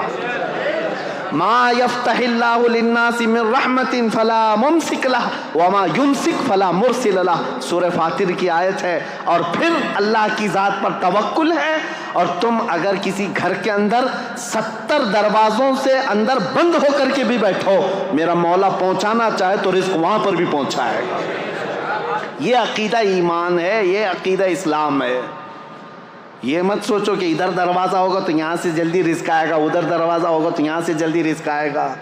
عزیزان گرامی وقار, ہمارے ہاں ایسا نہیں ہے. ورنہ ہم تو جو ہے 12 فلور کی 14 فلور کی مسجد بناتے اور چھت پہ جا کے نماز پڑھتے, جلدی سے اوپر چلی جائے گی. ہمارا یہ عقیدہ نہیں ہے. ہم خاک پر بھی سجدہ کریں, دل اگر جھک گیا ہے تو مولا اس کو بھی قبول فرمائے. اور اگر تمہارا دل جھکتا نہیں, یقین نہیں ہے اللہ کی ذات پر, تو آسمانوں میں اڑ کر کے بھی پڑھو, تمہارے منہ پر مار دی جائے گی. یہ سمتیں, یہ جگہیں, اس کا تعلق نہیں ہے. اسلام کی خوبیاں یہی ہیں میرے عزیزو. ہم نے کسی کو باندھ کر کے نہیں رکھا. آپ مجھے یہ بتاؤ, سوال یہ سب سے پہلا میں نے اپنی تقریر میں سوال کیا ہے, اسلام کو ہی کیوں فالو کرنا چاہیے؟ یہ سوال اگر غیروں کی طرف سے ہے, یعنی جو اسلام میں نہیں ہے, دلت لوگوں کو کرنا چاہیے یہ سوال, تو میں ان کو اچھی طرح سے بتاتا ہوں. جو آج ہمارے ہندوستان میں ایک طبقہ ہے, ہندوؤں میں کاسٹ کیے گئے ہیں, اور برہمن, چھتریہ, اور پھر شودر ہے, ویشیہ, یہ سب جو ہے نا الگ الگ قسمیں کی گئی ہیں. اور لوگوں میں یہ بٹھایا گیا ہے جو برہمن ہیں وہ بھگوان کے برہما کے سر سے پیدا کیے گئے ہیں، اور باقی قومیں الگ، کوئی چھاتی سے پیدا کیا، کوئی بازوؤں سے، اور جو شودر ہیں دلت ہیں وہ پیروں سے پیدا کیے گئے ہیں۔ منوسمرتی میں تو صاف یہ لکھا ہوا ہے کہ اگر کسی برہمن نے گیتا کے شلوک کسی دلت آدمی کو سکھا دیا تو وہ اس کے ساتھ دوزخ میں جل جائے گا، جہاں پر بھی ہوگی ان کی نرک وہاں وہ برہمن بھی جلے گا۔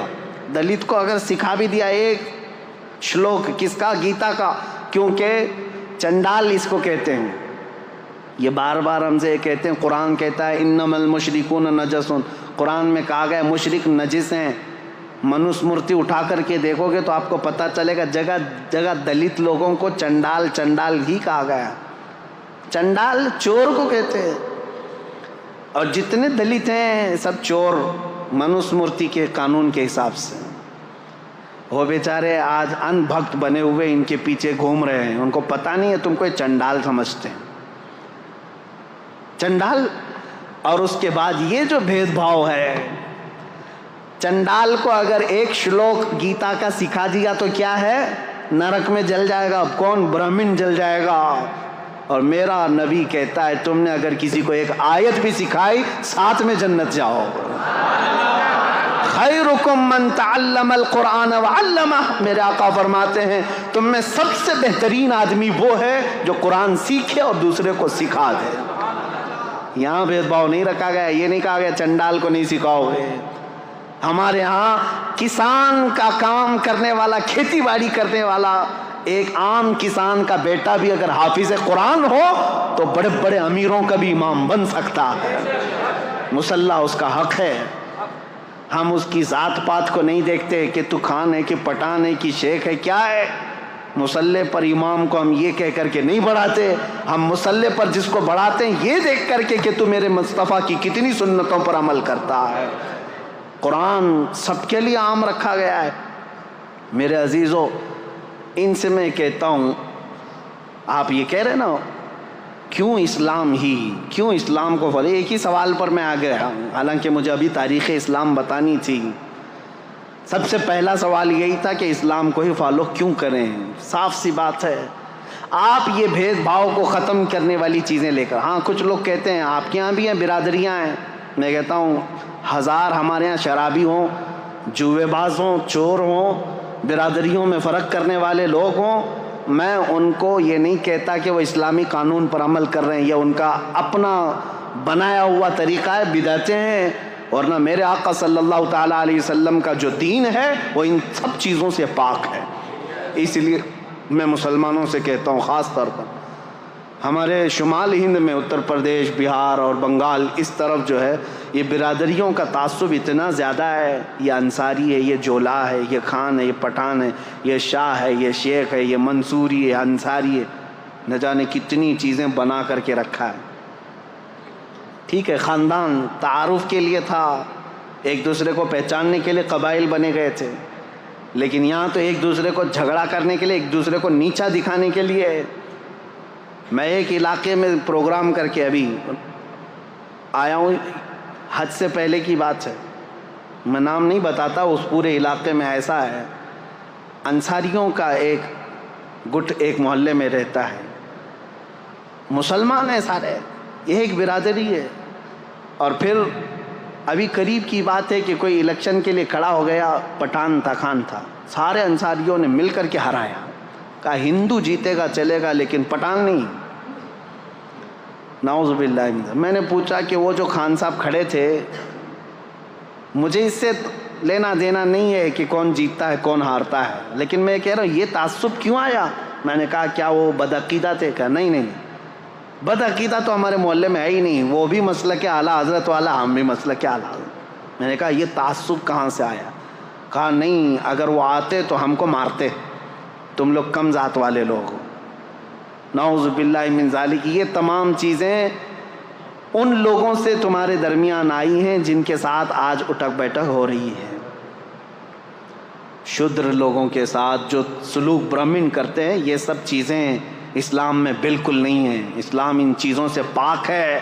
آپ کو پتہ ہے ایک بار حضرت ابو ذر غفاری رضی اللہ تعالیٰ عنہ نے حضرت بلال کو صرف یہ کہا تھا کالی ماں کے بیٹے. میرے آقا صلی اللہ علیہ وسلم اتنے ناراض ہوئے تھے. پوچھا تھا افیک الجاہلیہ، اے ابو ذر ابھی تمہارے اندر جاہلیت ہے، ابھی جہالت کے زمانے میں پل رہے ہو. حضرت ابو ذر آئے، حضرت بلال کو یہ نہیں کہا کہ غلطی ہو گئی معاف کر دو، کہا ہاتھ پکڑ کر کے لائے، مسجد میں لیٹ گئے، کہا اے بلال تم اپنا یہ کالا پیر میرے چہرے پر رکھ کر رگڑ دو تاکہ مجھے میری غلطی کا احساس ہو جائے. میں نے کیسے کہہ دیا تم کو کالی عورت کے بیٹے، مجھ سے خطا ہوئی، اب تم یہ اپنا پیر میرے چہرے پر رکھو، میں اس لائق ہوں. وہ اس بات کو بھی پسند کر رہے تھے کہ بلال اگرچہ کالے ہوں لیکن اپنا پیر میرے چہرے پر رکھ دیں. حضرت بلال نے ان کو اٹھا لیا، سینے سے لگا لیا، کہا میرے اور تمہارے درمیان جو کامن چیز ہے وہ یہ ہے تم بھی اسی رسول کے غلام ہو جس کا غلام میں ہوں. یہ چیز ہمیں دین اسلام میں جوڑے رکھتی ہے. عزیزان گرامی اوقات، تم سوال یہ کر رہے ہو اسلام کو ہی کیوں فالو کیا جائے. یہ اسلام کی خصوصیت ہے کہ فلسطین کا بچہ روتا ہے تو ہمارے درمیان ہمارے دل کے اندر بھی درد اٹھتا ہے. اسلام نے جوڑ کر کے رکھا ہے.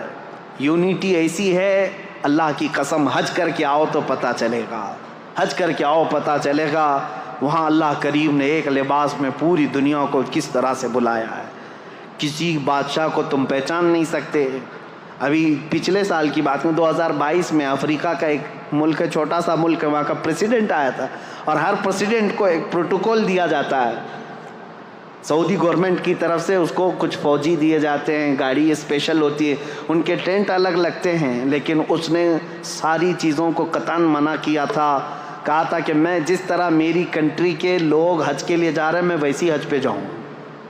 اور اس کی ایک فوٹو وائرل بھی ہوئی تھی، مینا کے روڈ پر وہ بغیر بستر کے ہاتھ کا تکیہ بنا کر سو رہا تھا. اپنے ملک کا بادشاہ ہے. 1 سال پہلے کی بات دیکھا ہم نے اور پھر یہ احساس ہوا اللہ کریم نے اسلام میں یہ خصوصیت رکھی ہے. حضرت عمر فاروق رضی اللہ تعالیٰ عنہ بھی وہی کھاتے تھے، حضرت ابو بکر بھی وہی کھاتے تھے جو مدینے کے عام لوگ کھایا کرتے تھے. عزیزان گرامی اوقات، اسلام ہی کیوں، اس کی خصوصیات ہیں.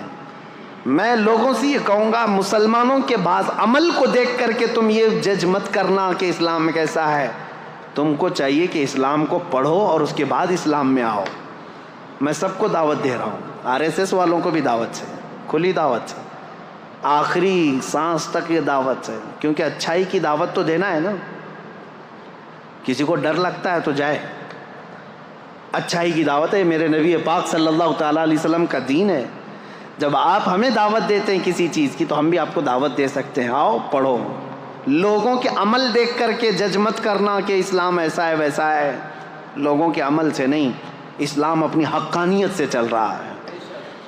اب دوسرا اس پر جو اعتراض ہمیشہ ہوتا رہا ہے، آج بھی ہوتا ہے، اسلام تلوار کے زور سے پھیلا. ایک بھونڈا اعتراض ہے جنہوں نے سمجھا نہیں. میں ان سے کہتا ہوں تاریخ میں تم کو کسی نے پٹی پڑھا دیا اسلام تلوار سے پھیلا، تلوار سے پھیلا. آج پتہ ہے آپ کو سب سے زیادہ تیزی سے پھیلنے والا دین آج بھی دنیا میں اسلام ہے. آج واشنگٹن کی نیوز نکال کر کے دیکھ لیں آج کی آپ کہ وہاں پر مسلمان کتنی تعداد 10 سال کے اندر کتنے ہوئے. کہا کہ وہاں پر 260% بہت زیادہ ہو گئے 10 سال کے اندر مسلمان بڑے، اور کرسچن صرف 47%. سب سے زیادہ اسلام تیزی سے پھیل رہا ہے. UK میں، US میں، رشیا میں، افریقہ میں، سب جگہ ہے. اسلام آج بھی اسی طرح سے تیزی سے پھیل. یہ جو بوکھلاہٹ ہے نا آپ جو دیکھ رہے ہیں، یہ جو کیڑے مکوڑے اچانک آ رہے ہیں، کیوں؟ ان کو ایسا لگ رہا ہے کہ یہ چند سالوں میں تو یہ سب پورے حاوی ہو جائیں گے. ان کے بچے بھی زیادہ ہیں، ان کے عورتوں کو بھی زیادہ کرنے کی اجازت ہے، 4 ہیں. وہ دیکھتے نہیں، وہ پاگل کتا کہتا تھا کہ 2029 میں تو ہندوستان کا پردھان منتری مسلمان ہو جائے گا. یہ ڈر ستا رہا ہے، خوف ستا رہا ہے، اتنے مسلمان ہو جائیں گے، اتنے مسلمان ہو جائیں گے. اب میں یہ باتیں اس لیے کر رہا ہوں کہ ان کو یہ پتہ ہے کہ مسلمان آج بھی بڑھ رہے ہیں. ٹھیک ہے، ان کا ہی کہنا ہے مسلمانوں کی تعداد بہت زیادہ ہو گئی، ہندوستان کی بھی بات کر رہے ہیں، یو ایس میں بھی بات کر رہے ہیں، رشیا میں بھی، سب جگہ پر۔ اب میں آپ سے پوچھتا ہوں ان لوگوں سے جو کہتے ہیں اسلام تلوار کی زور سے پھیل رہا ہے، تو مجھے بتاؤ یو ایس میں کون تلوار لے کر کے گھوم رہا ہے اسلام پھیلانے کے لیے؟ رشیا میں کون تلوار لے کر کے پھیلا رہا ہے اسلام؟ یو کے میں کون پھیلا رہا ہے؟ ارے میاں آج تو بالکل الٹا مسئلہ ہے، تمہاری ساری میڈیا لگ گئی ہے ہمیں دہشت گرد ثابت کرنے پر، باوجود اس کے لوگ جوک در جوک اسلام میں داخل ہو رہے ہیں۔ ہالینڈ کا وہ شخص آپ کو پتا ہے جو چند سالوں پہلے کہتا ہے کہ میرے نزدیک سب سے برا دین دھرم اسلام تھا، سب سے برا دین اور سب سے برے لوگ میرے نزدیک مسلمان تھے، آج وہ الحمدللہ مسلمان ہے، اور میرے آقا صلی اللہ تعالیٰ علیہ وسلم کی سیرت پر پوری کتاب لکھ رہا ہے۔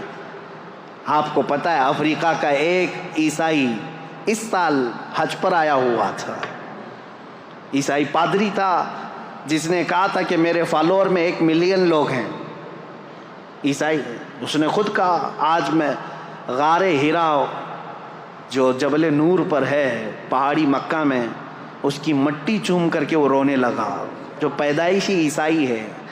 میں بتاتا ہوں میرے عزیزو، اس کی بھی کلپ وائرل ہوئی تھی، آپ لوگوں نے دیکھا ہوگا۔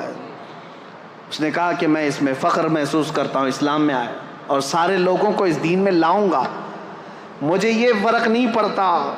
میرا ٹاپک یہ نہیں ہے، میرا ٹاپک یہ ہے، میں پوچھنا چاہتا ہوں اس عیسائی پادری کی گردن پر کس نے تلوار رکھی؟ اسلام قبول کرو۔ جھوٹا پروپیگنڈا پھیلاتے ہو کہ اسلام تلوار کی زور سے پھیلا ہے، پریکٹیکل تو کسی کو نظر نہیں آتا۔ آپ نے کہیں سنا ہے؟ آپ نے کہیں سنا ہے کہ تلوار کی زور سے پھیلایا جا رہا ہے اسلام؟ نہیں ہے میرے عزیزو۔ آج تو مسلمانوں کو ٹرول کرنے کے لیے تم نے ہر ہتھ کنڈا اپنا لیا، آتنکوادی یہ ہیں، ریپسٹ یہ ہیں، چور یہ ہیں، بہت زیادہ آوارہ یہ ہیں، نشہ خور یہ ہیں، ساری چیزیں تو تم نے ڈال کر کے رکھی ان کے اوپر الزامات۔ لیکن جو دین اسلام میں آ رہا ہے میرے عزیزو، وہ ہمارے عمل کی وجہ سے نہیں آ رہا ہے، وہ دین اسلام کی حقانیت کی کشش ہے جو قیامت تک کھینچتی رہے گی لوگوں کو۔ لوگ اس میں آئیں گے، اذا جاء نصر اللہ والفتح ورأیت الناس يدخلون فی دین اللہ افواجا۔ میرا رب فرماتا ہے جب اللہ کی مدد آ جائے گی، اے محبوب آپ دیکھیں گے لوگ اسلام میں فوج در فوج داخل ہوں گے، فوج در فوج داخل ہوں گے۔ RSS کے گوا کے رہنے والے ایک بڑے دانشور آدمی ہیں، انہوں نے کچھ سوالات کیے ہیں مسلمانوں کے متعلق، مجھے جواب دینا تھا، 10 سوالات انہوں نے کیے تھے، لیکن ابھی وہ ہمارے ٹاپک سے ریلیٹڈ نہیں۔ صرف ایک ہی بات انہوں نے کہا کہ مسلمانوں میں یہ عقیدہ کیوں ہے کہ کافروں کا صفایا ہو جائے گا، اسلام غالب آ جائے گا، کافروں کا صفایا ہو جائے گا۔ جواب صرف اتنا ہے، سمجھنے میں آپ کی غلطی ہو گئی۔ کافروں کا صفایا ہو جائے گا انہوں نے کیا سمجھا؟ قتل کر کے مار ڈالیں گے سب کو۔ ہاں ہم بھی کہتے ہیں ہوگا صفایا، گردنوں کا صفایا نہیں، شرک اور کفر کی غلاظت کا صفایا ہوگا۔ حضور اکرم صلی اللہ تعالیٰ علیہ وسلم کی نسل پاک میں ایک امام آئے گا جس کو امام مہدی کہا جائے گا، اور اس امام مہدی کے فوج اور ان کی تبلیغ پر پھر سب کفار کا صفایا ہوگا۔ مطلب یہ نہیں ہے کہ گردنیں مار دی جائیں گی، مطلب یہ ہے کہ دلوں کے اندر جو کفر و شرک کی غلاظت ہے اس کا صفایا ہوگا، اور پھر شرق سے لے کر غرب تک، شمال سے لے کر جنوب تک، ہر ایک کی لفظ، ہر ایک کی صدا ہوگی لا الہ الا اللہ محمد رسول اللہ۔ یہ ہمارا کہنا ہے۔ ہم یہ کہتے ہیں آپ خامخواہ کیوں ڈرے ہوئے ہیں کہ قتل ہو جائے گا؟ ہم قتل کی بات کہیں نہیں کیے کہ صفایا ہو جائے گا، قتل ہو جائے گا۔ اور پھر یہ جو پروپیگنڈا پھیلایا جاتا ہے میرے عزیزوں، تلوار کی زور سے پھیلا، تلوار کی زور سے پھیلا، ذرا دامن میں جھانک کر کے دیکھو، تاریخ پڑھ کر کے دیکھو، ہندوستان میں 700 سال تک تھے مسلمان حکومت کرتے ہوئے۔ اگر روز تلوار لے کر کے بیٹھے ہوتے تو ایک کیڑا بھی نہیں بچتا، بھی کوئی کیڑا بھی نہیں بچتا۔ سب کو زبردستی اگر داخل کیا گیا ہوتا تو سب 700 سال بہت ہیں، بہت ہیں۔ میرے عزیزو دین اسلام نے آزاد رکھا تمہیں، آج مندریں بھی باقی 1000 سال پرانی، 800 سال پرانی، 900 سال پرانی. ہندوستان میں وہ مندریں بھی موجود ہیں اور لوگ بھی موجود ہیں، دھرم بھی موجود ہے.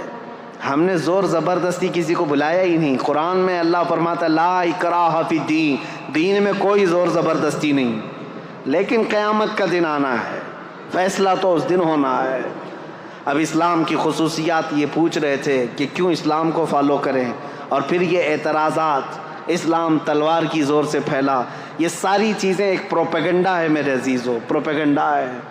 اور حقیقت اگر میں آپ کو بتاؤں، نبی کریم صلی اللہ تعالیٰ علیہ وسلم جتنی جنگوں میں شرکت فرمائے وہ تقریباً 17 ہوتی، 17 غزوات جس میں حضور صلی اللہ تعالیٰ علیہ وسلم بنفس نفیس خود گئے. اور کل جنگوں میں جو لوگ مرے، فوت ہوئے، ان کی تعداد پتہ ہے 252، 250 لوگ مرے ہیں. کتنے؟ 250. اور آپ کو پتہ ہے فرسٹ ورلڈ وار جو ہوئی تھی، فرسٹ ورلڈ وار، اس میں کتنے لوگ مرے تھے پتہ ہے؟ 3 کروڑ لوگ مرے تھے.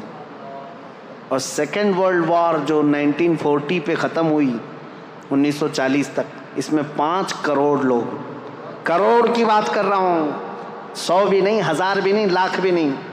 کوئی گنتی ہے انسانوں کی؟ یہ آج ہمیں تمیز دینے آئے ہیں اسلام تلوار کی زور سے پھیلا. یہ 5 کروڑ، یہ 3 کروڑ لوگوں کو جو موت کے گھاٹ اتارا گیا ہے، کس بنیاد پر؟ مجھے بتاؤ کس بنیاد پر؟ صرف حکومت، تخت اور سکتہ حاصل کرنے کے لیے ہزاروں نہیں کروڑوں انسانوں کو موت کی گھاٹ اتار دیا. دور مت جاؤ، آج رپورٹ نکال کر کے دیکھ لینا، ہماری نہیں، آزاد رپورٹ. عراق میں پچھلے 20 سال سے کتنے لوگوں کو امریکہ نے مارا ہے. آج ملک شام میں 2011 سے لے کر 2023 تک کا آپ رپورٹ نکال کر کے بتاؤ کتنے لوگ وہاں مارے گئے. فلسطین میں پچھلے 60 سال سے کتنے لوگ مارے گئے. ہوتا یہ ہے کہ چور خوب چوری کر چکا ہے، لیکن یہ کہتا ہے دوسرا چور ہے، دوسرا چور ہے. ان کی چوریاں اتنی ہیں کہ اپنی چوری کو چھپانے کے لیے، جیسے ہمارے ملک کے صاحب کرتے ہیں، سب کو بولتے رہو تاکہ کوئی ہم کو نہ بولے.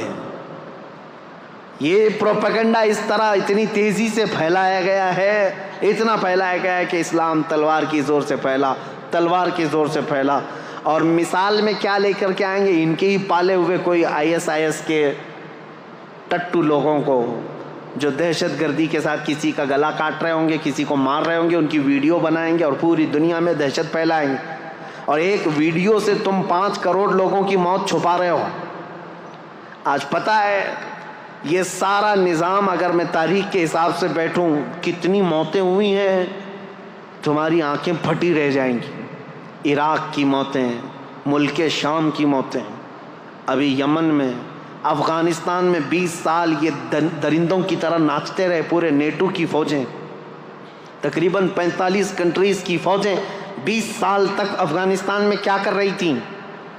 مارا ہے انہوں نے، ہزاروں کی تعداد میں عام شہریوں کو مارا ہے.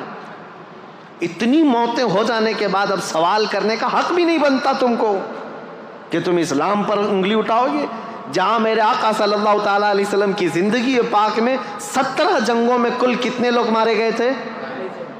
ایک طرف 250 کو رکھو، ایک طرف 8 کروڑ لوگوں کو. کوئی کمپیریزن ہے؟ کوئی تقابل ہے؟ میرے عزیزو، تاریخ کی سچائیاں آپ کے سامنے میں رکھنا چاہتا ہوں. اسلام پر اعتراضات کرنے والے کبھی ان چیزوں کو لے کر کے آتے ہیں، کبھی ان چیزوں کو لے کر کے آتے ہیں. بہت سارے اعتراضات ہیں. ابھی قربانی کا وہ گزرا، سعودیوں کے بھی اب نخرے زیادہ ہو گئے، وہ قربانی سے ابھی بچنے کی کوشش کر رہے ہیں. ابھی وہ نیوٹرل بننے کے لیے، ابھی دیکھا انہوں نے اپنا ایک نمائندہ یا ہندوستان بھیجا جو مندروں کی زیارت کرنے آیا ہے. یہ وہی ظالم لوگ ہیں جو ہمیں اولیاء اکرام کے مزارات پر جانے پر شرک کے فتوے لگاتے تھے. آج ان کا سب سے بڑا امام آیا ہوا ہے ہندوستان میں، جو دلی کے اور پتہ نہیں کہاں کی مندروں کی زیارت کرنے آیا ہے، اور بڑے شوق سے زیارت کر رہے ہیں اور تاریخ سمجھ کر کے. اور وہاں میرے آقا صلی اللہ تعالیٰ علیہ وسلم کے آثار کو مٹا کر کے رکھا ہے شرک اور بدعت کے نام پر. خیر وہ بات الگ ہے. یہ نیوٹرل بننے کے لیے، لوگوں کی واہواہی لینے کے لیے اب قربانی کے مسئلے پر بھی آ گئے ہیں۔ اس سال حج کے دوران ہم نے دیکھا ہے قربانیوں کا کیا کیا سلسلہ ہوتا ہے۔ بہرحال میں یہ کہہ رہا ہوں، یہ جگہ جگہ سے یہ بات اٹھاتے ہیں، اسلام اگر اتنا ہی اچھا ہے تو اتنے جانوروں کو کیوں کاٹ دیا جاتا ہے بقرعید دن؟ ہر مسلمان مالک کے نصاب جو ہے بکرے کو کاٹتا ہے، گائے کو کاٹتا ہے، بھینس کو کاٹتا ہے، اونٹ کو کاٹتا ہے، جو جائز جانور ہیں ان میں۔ اب تو ہم یہاں پر گائے نہیں کاٹتے، لیکن جو بھی کاٹتے ہیں اس کا اتنا واویلا مچایا جاتا ہے۔ پتہ ہے یہ جانور کیوں کاٹے جاتے ہیں؟ یہ ہمارا دینی فریضہ ہے، لیکن حقیقت میں آپ کو بتاؤں، ایسے لوگوں کا یہ اعتراض ہے، ان کو کبھی دوسرے گھر نہیں نظر آتے۔ یہودی دین میں بھی قربانی ہے، عیسائیوں کے دین میں بھی قربانی ہے، ہندوؤں میں بھی قربانی ہے، ان کے ابھی یہاں بلی چڑھانا ہے۔ بلکہ یجروید میں ہے، وید ہیں ان کے 4، سام وید، اتھر وید، یجروید، رگ وید۔ یجروید کے اندر یہ بات موجود ہے آج بھی کہ بھگوان کو کون کون سی چیزیں پسند ہیں، اس میں کئی جانوروں کے نام ہیں۔ اور خود رام کے بارے میں رامائن میں لکھا ہوا ہے کہ وہ ہرن کا شکار بہت شوق سے کرتے تھے۔ آج کرتے تو شاید بہت لمبا کیس ہوتا۔ ہاں ہرن کیونکہ ہمارے ہاں غیر قانونی، اس کا شکار نہیں ہو سکتا۔ میرے عزیزو، جانوروں کی بلی اور قربانی ہر دھرم میں ہے، ہر دین میں موجود ہے، لیکن نظر صرف اسلام، یہ ان کی دگلی پالیسی ہے، ڈبل رول ہے۔ یہ آپ نہیں دیکھتے کہ صرف اسلام کی عید الاضحیٰ کی قربانیوں کو اتنا اچھالا جاتا ہے، بے زبان جانوروں کو مارا جاتا ہے؟ تمہیں پتہ نہیں ابھی جو بلی چڑھائی جاتی ہے وہ تو دیکھ بھی نہیں سکتے تم، جانور کو لا کر کے سیدھے اٹھا کر کے گردن پر مار کر کے الگ کر دیا جاتا ہے۔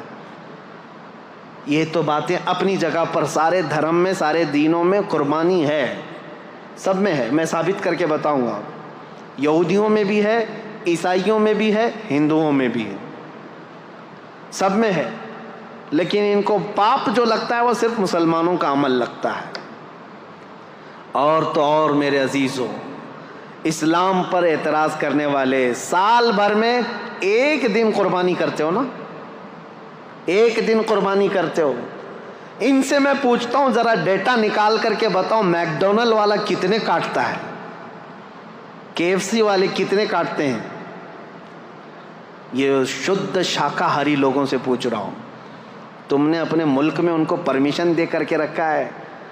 یہ ملٹی نیشنل کمپنیاں ہیں، تمہیں پتہ ہے پر ڈے کئی لاکھ گائے میک ڈونلڈ والا کاٹتا ہے۔ یہ اور بات ہے کہ انڈیا میں بیف کا ان کا نہیں ہے، دوسرے کنٹریز میں میک ڈونلڈ والوں کا بیف کا بھی موجود ہے، ان کے مینو میں ہے، سب جگہ بیچتے ہیں، کچھ جگہ تو خنزیر بھی بیچتے ہیں، جہاں جیسا دیس ویسا بیس ہے۔ لیکن کبھی آج تک ان میں سے کوئی بھی کیڑا اٹھا اور کہا کہ یہ تو نان ویج والا ہے، اس کو یہاں پرمیشن نہیں دینا چاہیے؟ نہیں، سب جگہ تم شوق سے ان کو چلاتے ہو۔ وہی اگر کسی مسلمان کی دکان بھی ہو جائے تو تعصب اتنا بڑھ گیا ہے، زہر اتنا بڑھ گیا ہے، کہہ رہے یہ مانساہاری ہے، یہ تو نان ویج ہے، اس کو ہٹاؤ یہاں سے، پاپ لگ جائے گا۔ میرے عزیزو، یہ ڈبل پالیسی کا اور یہ جو دو چہرے والا مسئلہ ہے، یہ میں آپ کے سامنے رکھنا چاہتا ہوں۔ آج میری تقریر جو ہو رہی ہے وہ پوری ریکارڈ ہے، اور مجھے پتہ ہے ہمارا مجمع جو سن رہا ہے، میں نے شروع میں ہی کہا میں آپ کے لیے نہیں، آپ الحمدللہ اس عقیدے سے وابستہ ہیں کہ میرے نبی کریم صلی اللہ تعالیٰ علیہ وسلم کا فرمان عالی شان ہمارے لیے زندگی کا آخری حرف ہے، اس کے بعد ہم سوچ بھی نہیں سکتے۔ ہمارا عقیدہ مضبوط ہے الحمدللہ، ہم دین اسلام کو حق سمجھ کر کے چل رہے ہیں، اس کے ہر مسئلے کو حق سمجھتے ہیں۔ میں ان لوگوں کو آج مخاطب کر رہا ہوں جن کے دلوں میں شکوک و شبہات ہے، اسے بہت سارے 40 سوالات کے اعتراضات میں لے کر کے آج آیا تھا، بہت لمبا ٹائم گیا، 40 طرح کے ان کے سوالات ہیں جو ایتھیسٹ لوگ بھی کرتے ہیں اسلام کے بارے میں۔ انشاءاللہ بیچ بیچ میں جب موقع ملے میں آپ کو بتاتا رہوں گا اسلام میں قربانی کیوں ہے، اسلام میں زیادہ بیویاں کیوں ہیں، اور یہ سب سوالات ایسے ہیں جو ان کے جیب میں خود موجود ہیں، خود کرتے ہیں، سوال اسلام کے ساتھ ہے۔ یہ آج اتنا پروپیگنڈا پھیلا ہے. نبی کریم صلی اللہ تعالیٰ علیہ وسلم نے ماں عائشہ صدیقہ سے نکاح بہت چھوٹی عمر میں کیا، جب ان کی عمر 9 سال کی تھی. عربوں میں رواج تھا اور اس کو کوئی اگر عیب سمجھتا تو سب سے پہلے مکہ کے وہ کافر جو حضور کو عیب لگانے کی کوشش کرتے ہیں ان میں سے کوئی انگلی اٹھاتا اور کہتا یہ کیا کر دیا آپ نے، اور بہت واویلا مچاتے. لیکن عربوں میں سے ایک نے بھی نہیں کہا حضرت عائشہ کی شادی پر، کیونکہ ان کو پتا تھا یہ نارمل چیز ہے، کامن چیز ہے. اور یہ کامن چیز ہے، اسی لیے تو یہاں مہا بھارت میں بھی موجود ہے، رامائن میں بھی موجود ہے، گیتا میں بھی ہے. بہت ساری شادیاں ایسی ہیں جن کا ذکر کروں تو کئی لوگوں کو تکلیف ہو جائے گی. ہاں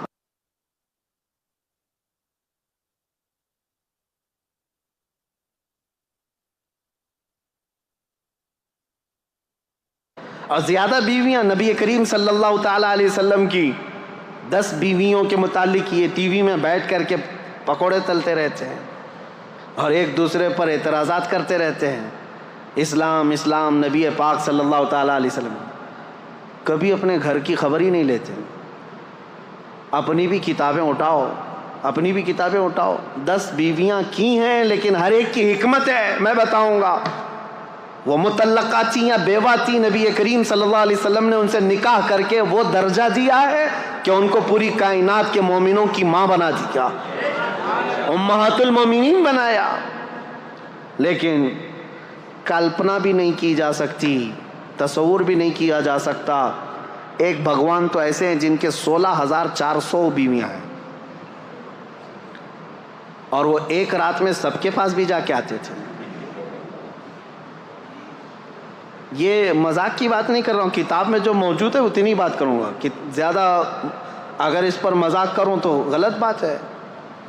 جب یہ چیزوں پر ہم نے کبھی آپ کے ساتھ کوئی چھیڑ چھاڑ نہیں کیا، 16,000 نہیں 32,000 رکھ لو، کیا فرق پڑتا ہے. لیکن تم ادھر انگلی نہ اٹھاؤ میرے نبی پاک کی طرف. ایک بات یاد رکھو، اور کم سنی کے بارے میں بھی اگر انگلی اٹھاؤ گے تو ہم پوری لسٹ لے کر کے بیٹھے ہیں کہ کون کون کتنی عمر میں شادی کیا ہے، سب کی لسٹ موجود ہے. آپ کو میں بتاؤں، بہت پرانا تو میں کہہ رہا ہوں کہ 1400 سال پہلے کی بات ہے، اس وقت کامن بات تھی 9 سال کی لڑکیاں. لیکن یہاں تو دیش آزاد ہونے کے بعد بھی، میں خالی آپ کے سامنے نام دے دیتا ہوں، چیک کر لینا، آپ کی ذمہ داری. سب سے بڑی شخصیت کے نام سے مشہور ہے ہندوستان میں، یعنی غیر مسلموں کی بات کر رہا ہوں. بابا صاحب بھیم راؤ امبیڈکر، ان کی شادی کب ہوئی، کس سے ہوئی، کتنی عمر میں ہوئی، یہ ریسرچ کرنا تمہاری ذمہ داری ہے. رویندر ناتھ ٹیگور، جس کے ذریعے سے جن گن لکھا گیا ہے، جو پورے ہندوستان کا قومی ترانہ ہے آج، نیشنل اینتھم، اس کے رائٹر رویندر ناتھ ٹیگور. جا کے معلوم کرنا اب تمہاری ذمہ داری ہے، کب شادی کیا، کس سے کیا اور کتنی عمر میں کیا. یہ تو 100 سال سے پہلے کے لوگ نہیں ہیں، ابھی کے ہیں. ان کے گھروں میں جو شادی ہو کر کے آئی لڑکیاں، وہ 15 سال سے کم کی ہیں، 10 سال کی ہیں، کوئی 12 سال کی ہیں، اور تم 1400 سال پہلے کے اعتراضات اٹھاتے ہو. نبی کریم صلی اللہ تعالیٰ علیہ وسلم نے ماں عائشہ صدیقہ سے 9 سال کی. ابھی تو 2 ہی مثالیں دیا، پوری لسٹ موجود ہے ہمارے پاس. صرف اتنا میں کہنا چاہتا ہوں، اسلام کے متعلق ٹھنڈے دل سے سوچو. کائیں کائیں چلانے سے یا کتے کی طرح بھونکنے سے تمہیں ہدایت کبھی نہیں ملے گی. اسلام کو بہت سارے لوگوں نے پڑھا ہے، اور الحمدللہ جب دل نرم ہوا ہے تو انہوں نے بھی پکار کر کے کہا ہے. آپ کو پتہ ہے ایک بہت بڑا رائٹر ہے، انگلش رائٹر، بہت بڑا رائٹر ہے، جارج برنارڈ شاہ. اس نے کہا ہے میں نے پورا ریسرچ کر کے دیکھ لیا، دنیا میں اسلام سے بہترین قانون کسی کے پاس ہے ہی نہیں، اسلام سے بہترین قانون کسی کے پاس نہیں. اور اس نے یہ سب سے بڑی بات کہی کہ ریولیوشن جو دنیا میں آتے ہیں، کبھی لینن کا ریولیوشن آیا اور کبھی اسٹالن کا آیا، کبھی جو ہے بات چلتی رہی کس کی، آئنسٹائن کے سائنس کا نظریہ پھیلتا رہا.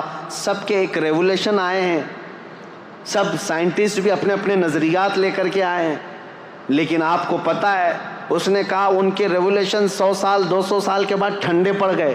سوشلزم، مارکسزم، کمیونزم، یہ سب چیزیں جو ہیں ریولیوشن کے طور پر آئے، حکومت چلانے کے طریقے لے کر آئے، لیکن ٹھنڈے پڑتے گئے ان کی شخصیات جب چلی گئیں. جارج برنارڈ شاہ کہتا ہے لیکن ایک ریولیوشن آیا مدینے سے،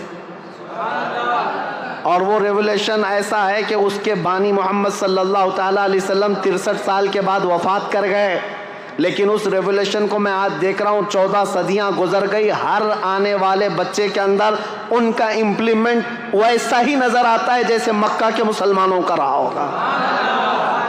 آج بھی یہ اپنے دین کے لیے مر مٹنے کو تیار ہیں، آج بھی اپنے رسول سے ویسی محبت کرتے ہیں. نہ انہوں نے دیکھا، نہ ان کے باپ نے دیکھا، نہ دادا نے دیکھا، تقریباً ان کی 7 پیڑھیوں نے نہیں دیکھا ہوگا، لیکن محبت ایسی کرتے ہیں کہ ہر رات سوتے بھی ہیں تو تمنا یہی لے کر آج خواب میں میرے آقا تشریف لائیں.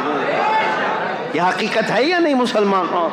یہ میری بات نہیں، یہ جارج برنارڈ شاہ ایک رائٹر ہے انگلش انگریز، وہ کہتا ہے اتنا بڑا ریولیوشن میں نے نہیں دیکھا جو 1400 سال تک چلتا آ رہا ہو. اور آج وہ رسول نہیں ہے، وہ صحابہ نہیں ہے جو ان کے کیمپینین تھے، ان کے ساتھی تھے، ان کے خلیفہ نہیں ہے، لیکن اس کے باوجود خاموش دیواروں سے ایسا لگتا ہے اسلام ابھی بھی پھیل رہا ہے. یورپ میں، امریکہ میں، افریقہ میں کون ہے جو جمال مصطفیٰ دیکھ کر کے آ رہا ہو؟ کوئی ہے نہیں. نہ صحابہ کو دیکھا، نہ اولیاء کو دیکھا. اس وقت کے فتنوں کے زمانے میں بھی لوگ اسلام میں داخل ہو رہے ہیں. میں کہتا ہوں یہ میرے آقا کا لایا ہوا ریولیوشن، انقلاب ایسا ہے جو آج تک نہیں بلکہ قیامت تک قائم رہنے والا ہے، اور یہ سب پر غالب آ کر کے رہے گا انشاءاللہ.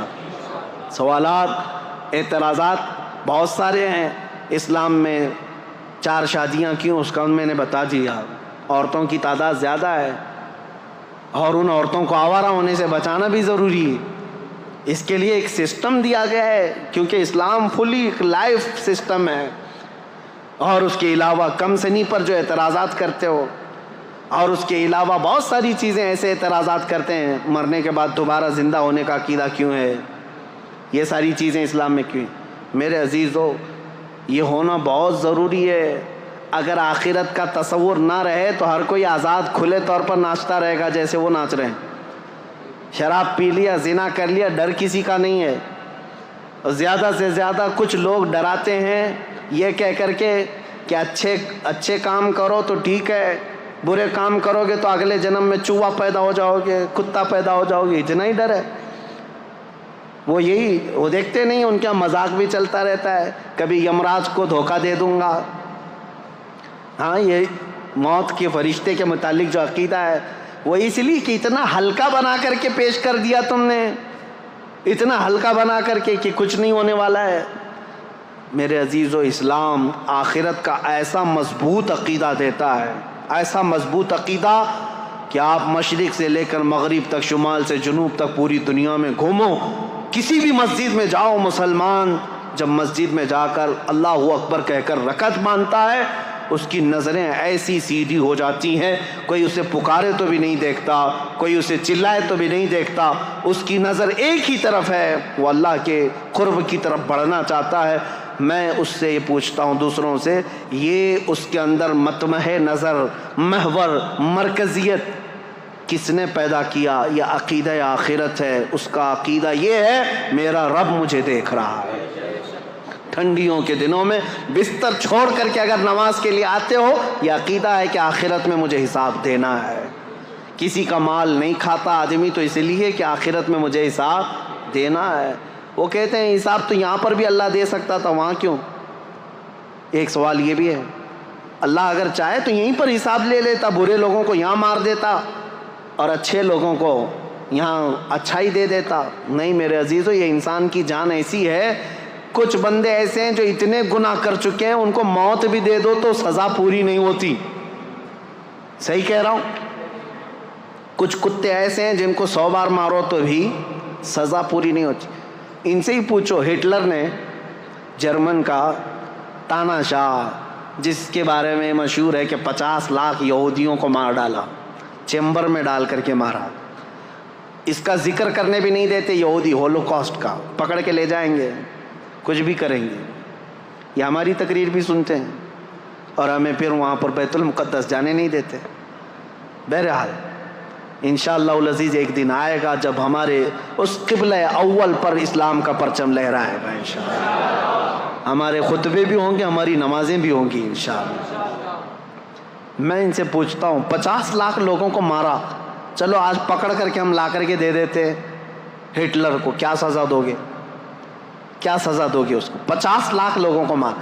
تم خوب غصے میں جل کر کے کیا کرتے؟ اس کو بھی چیمبر میں ہی ڈال کے مارتے.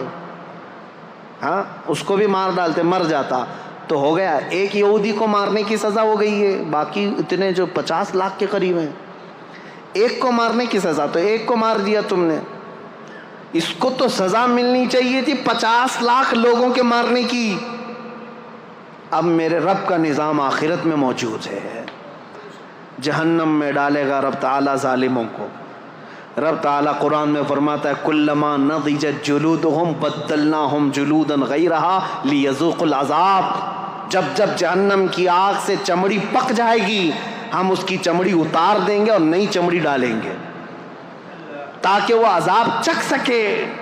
ہر بار اس کی چمڑی بدلی جائے گی. حضرت کعب احبار رضی اللہ تعالیٰ عنہ مفسر قرآن ہے, آپ سے پوچھا گیا یہ چمڑی بدلنے کا پروسیس جو جہنم میں ہوگا یہ کتنی بار بدلا جائے گا؟ انہوں نے فرمایا کہ 1 گھنٹے میں 70 بار بدلی جائے گی.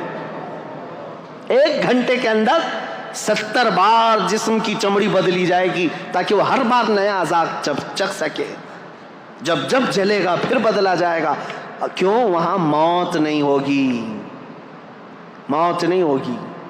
ایک بار موت کو بھی موت آ جائے گی, اس کے بعد ختم. اب نہ جہنمیوں کو موت نہ جنتیوں کو موت, اب سزا جھیلنا ہوگا. اس کے لیے آخرت میں حساب کتاب ہونا ہے, انصاف ہونا ہے. آخرت ضروری ہے. دنیا میں عدالت ہو سکتی, فیصلہ ہو سکتا, ایک بار مار دیتے ہو جاتی, باقی گناہوں کی سزا کیسے دیتے؟ باقی گناہوں کی سزا کیسے ملتی؟ ایک مرد ایسا آیا جو 10 لڑکیوں کا ریپ کیا ہو.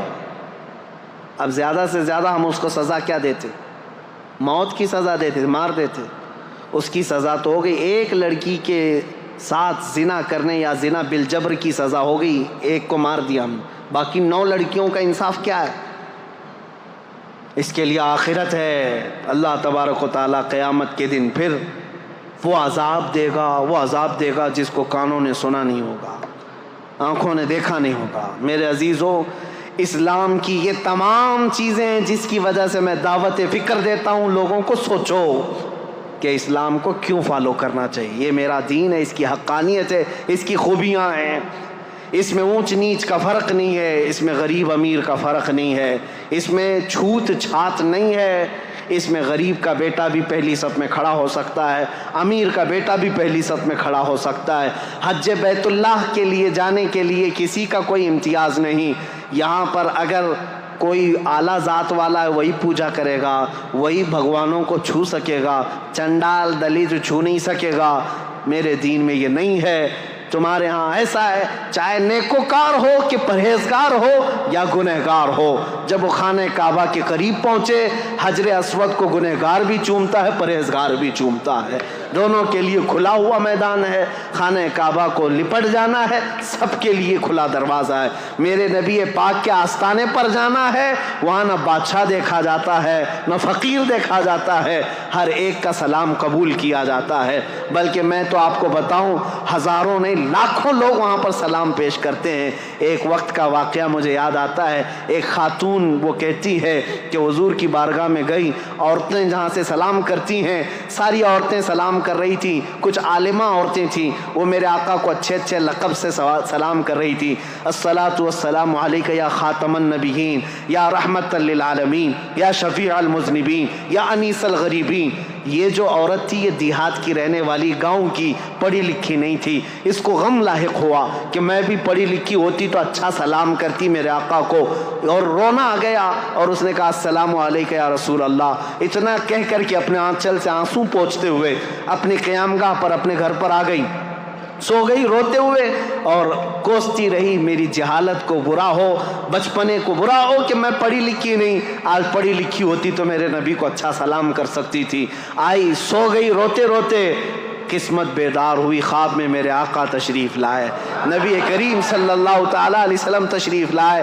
آتے ہی آپ نے فرمایا، میرے آقا نے، اے خاتون بڑی دور سے آئی، آج لاکھوں لوگوں نے مجھے سلام کیا لیکن ان سب میں مجھے سب سے اچھا تیرا سلام لگا، اس لیے کہ دل کی گہرائیوں سے سلام کیا تھا۔ اس لیے میرے عزیزو، میرے مصطفیٰ کے دربار میں نہ اونچ نیچ دیکھا گیا ہے، نہ امیر غریب دیکھا گیا ہے، نہ فقیر بادشاہ دیکھا گیا ہے، نہ ذات پات دیکھی گئی ہے۔ جو جہاں سے آیا وہ میرے مصطفیٰ کریم کے سمندر میں جم گیا۔ حبشہ سے بلال آئے، روم سے صہیب آئے، فارس سے سلمان آئے، عرب سے خالد بن ولید آئے، لیکن یہ سارے ملکوں کے میرے آقا کے مدینے میں ایسے جمع ہوئے جیسے ایک ماں سے پیدا ہوئے چار بھائی بھی اتنی محبت نہیں کرتے تھے جتنا میرے آقا کے صحابہ میں میرے آقا نے محبت ڈال رکھی۔ یہ میرے دین کی خصوصیات ہیں، یہ میرے دین کی خصوصیات ہیں۔ اس لیے میں کہوں گا لوگوں کو لا کر کے دکھاؤ اس کے مثل کوئی چیز ہو جس دین نے اتنے اعلیٰ قسم کی چیزیں دی ہوں۔ آج بھی بچیوں کے حقوق کے لیے دنیا لڑ رہی ہے، عورتوں کے حقوق کے لیے۔ یہ پروپیگنڈا ہے، یہ جھوٹی باتیں، یہ مکاری کی باتیں ہیں۔ یہ صرف اور صرف ہماری عورتوں کو جانور بنانا چاہتے ہیں اور کچھ نہیں۔ آزادی آزادی، ان کے ہاتھوں میں پلے کارڈ دے کر کے ان کو سڑکوں پر اتارتے ہیں اور کہتے ہیں آؤ تم بھی۔ چار دیواری ہماری زندگی نہیں۔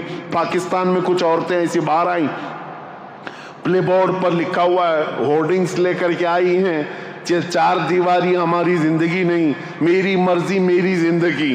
ان عورتوں کو کون بہکا رہا ہے؟ یہ وہی عیاش قسم کے لوگ جنہوں نے عورتوں کو کتوں سے زیادہ اہمیت نہیں دی۔ یہ صرف اپنے ہوس کا نشانہ بنانا چاہتے ہیں، ان کو ننگا کر کے اسٹیج پر لا کر نچاتے ہیں۔ عورتیں یہ سمجھتی ہیں یہ آزادی ہے میری۔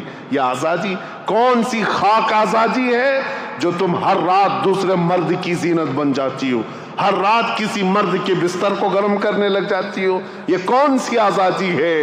عزیزان گرامی، یہ عورتوں کے حقوق نہیں، عورتوں کے حقوق میرے دین سے پوچھو۔ اسلام نے کیا دیے ہیں؟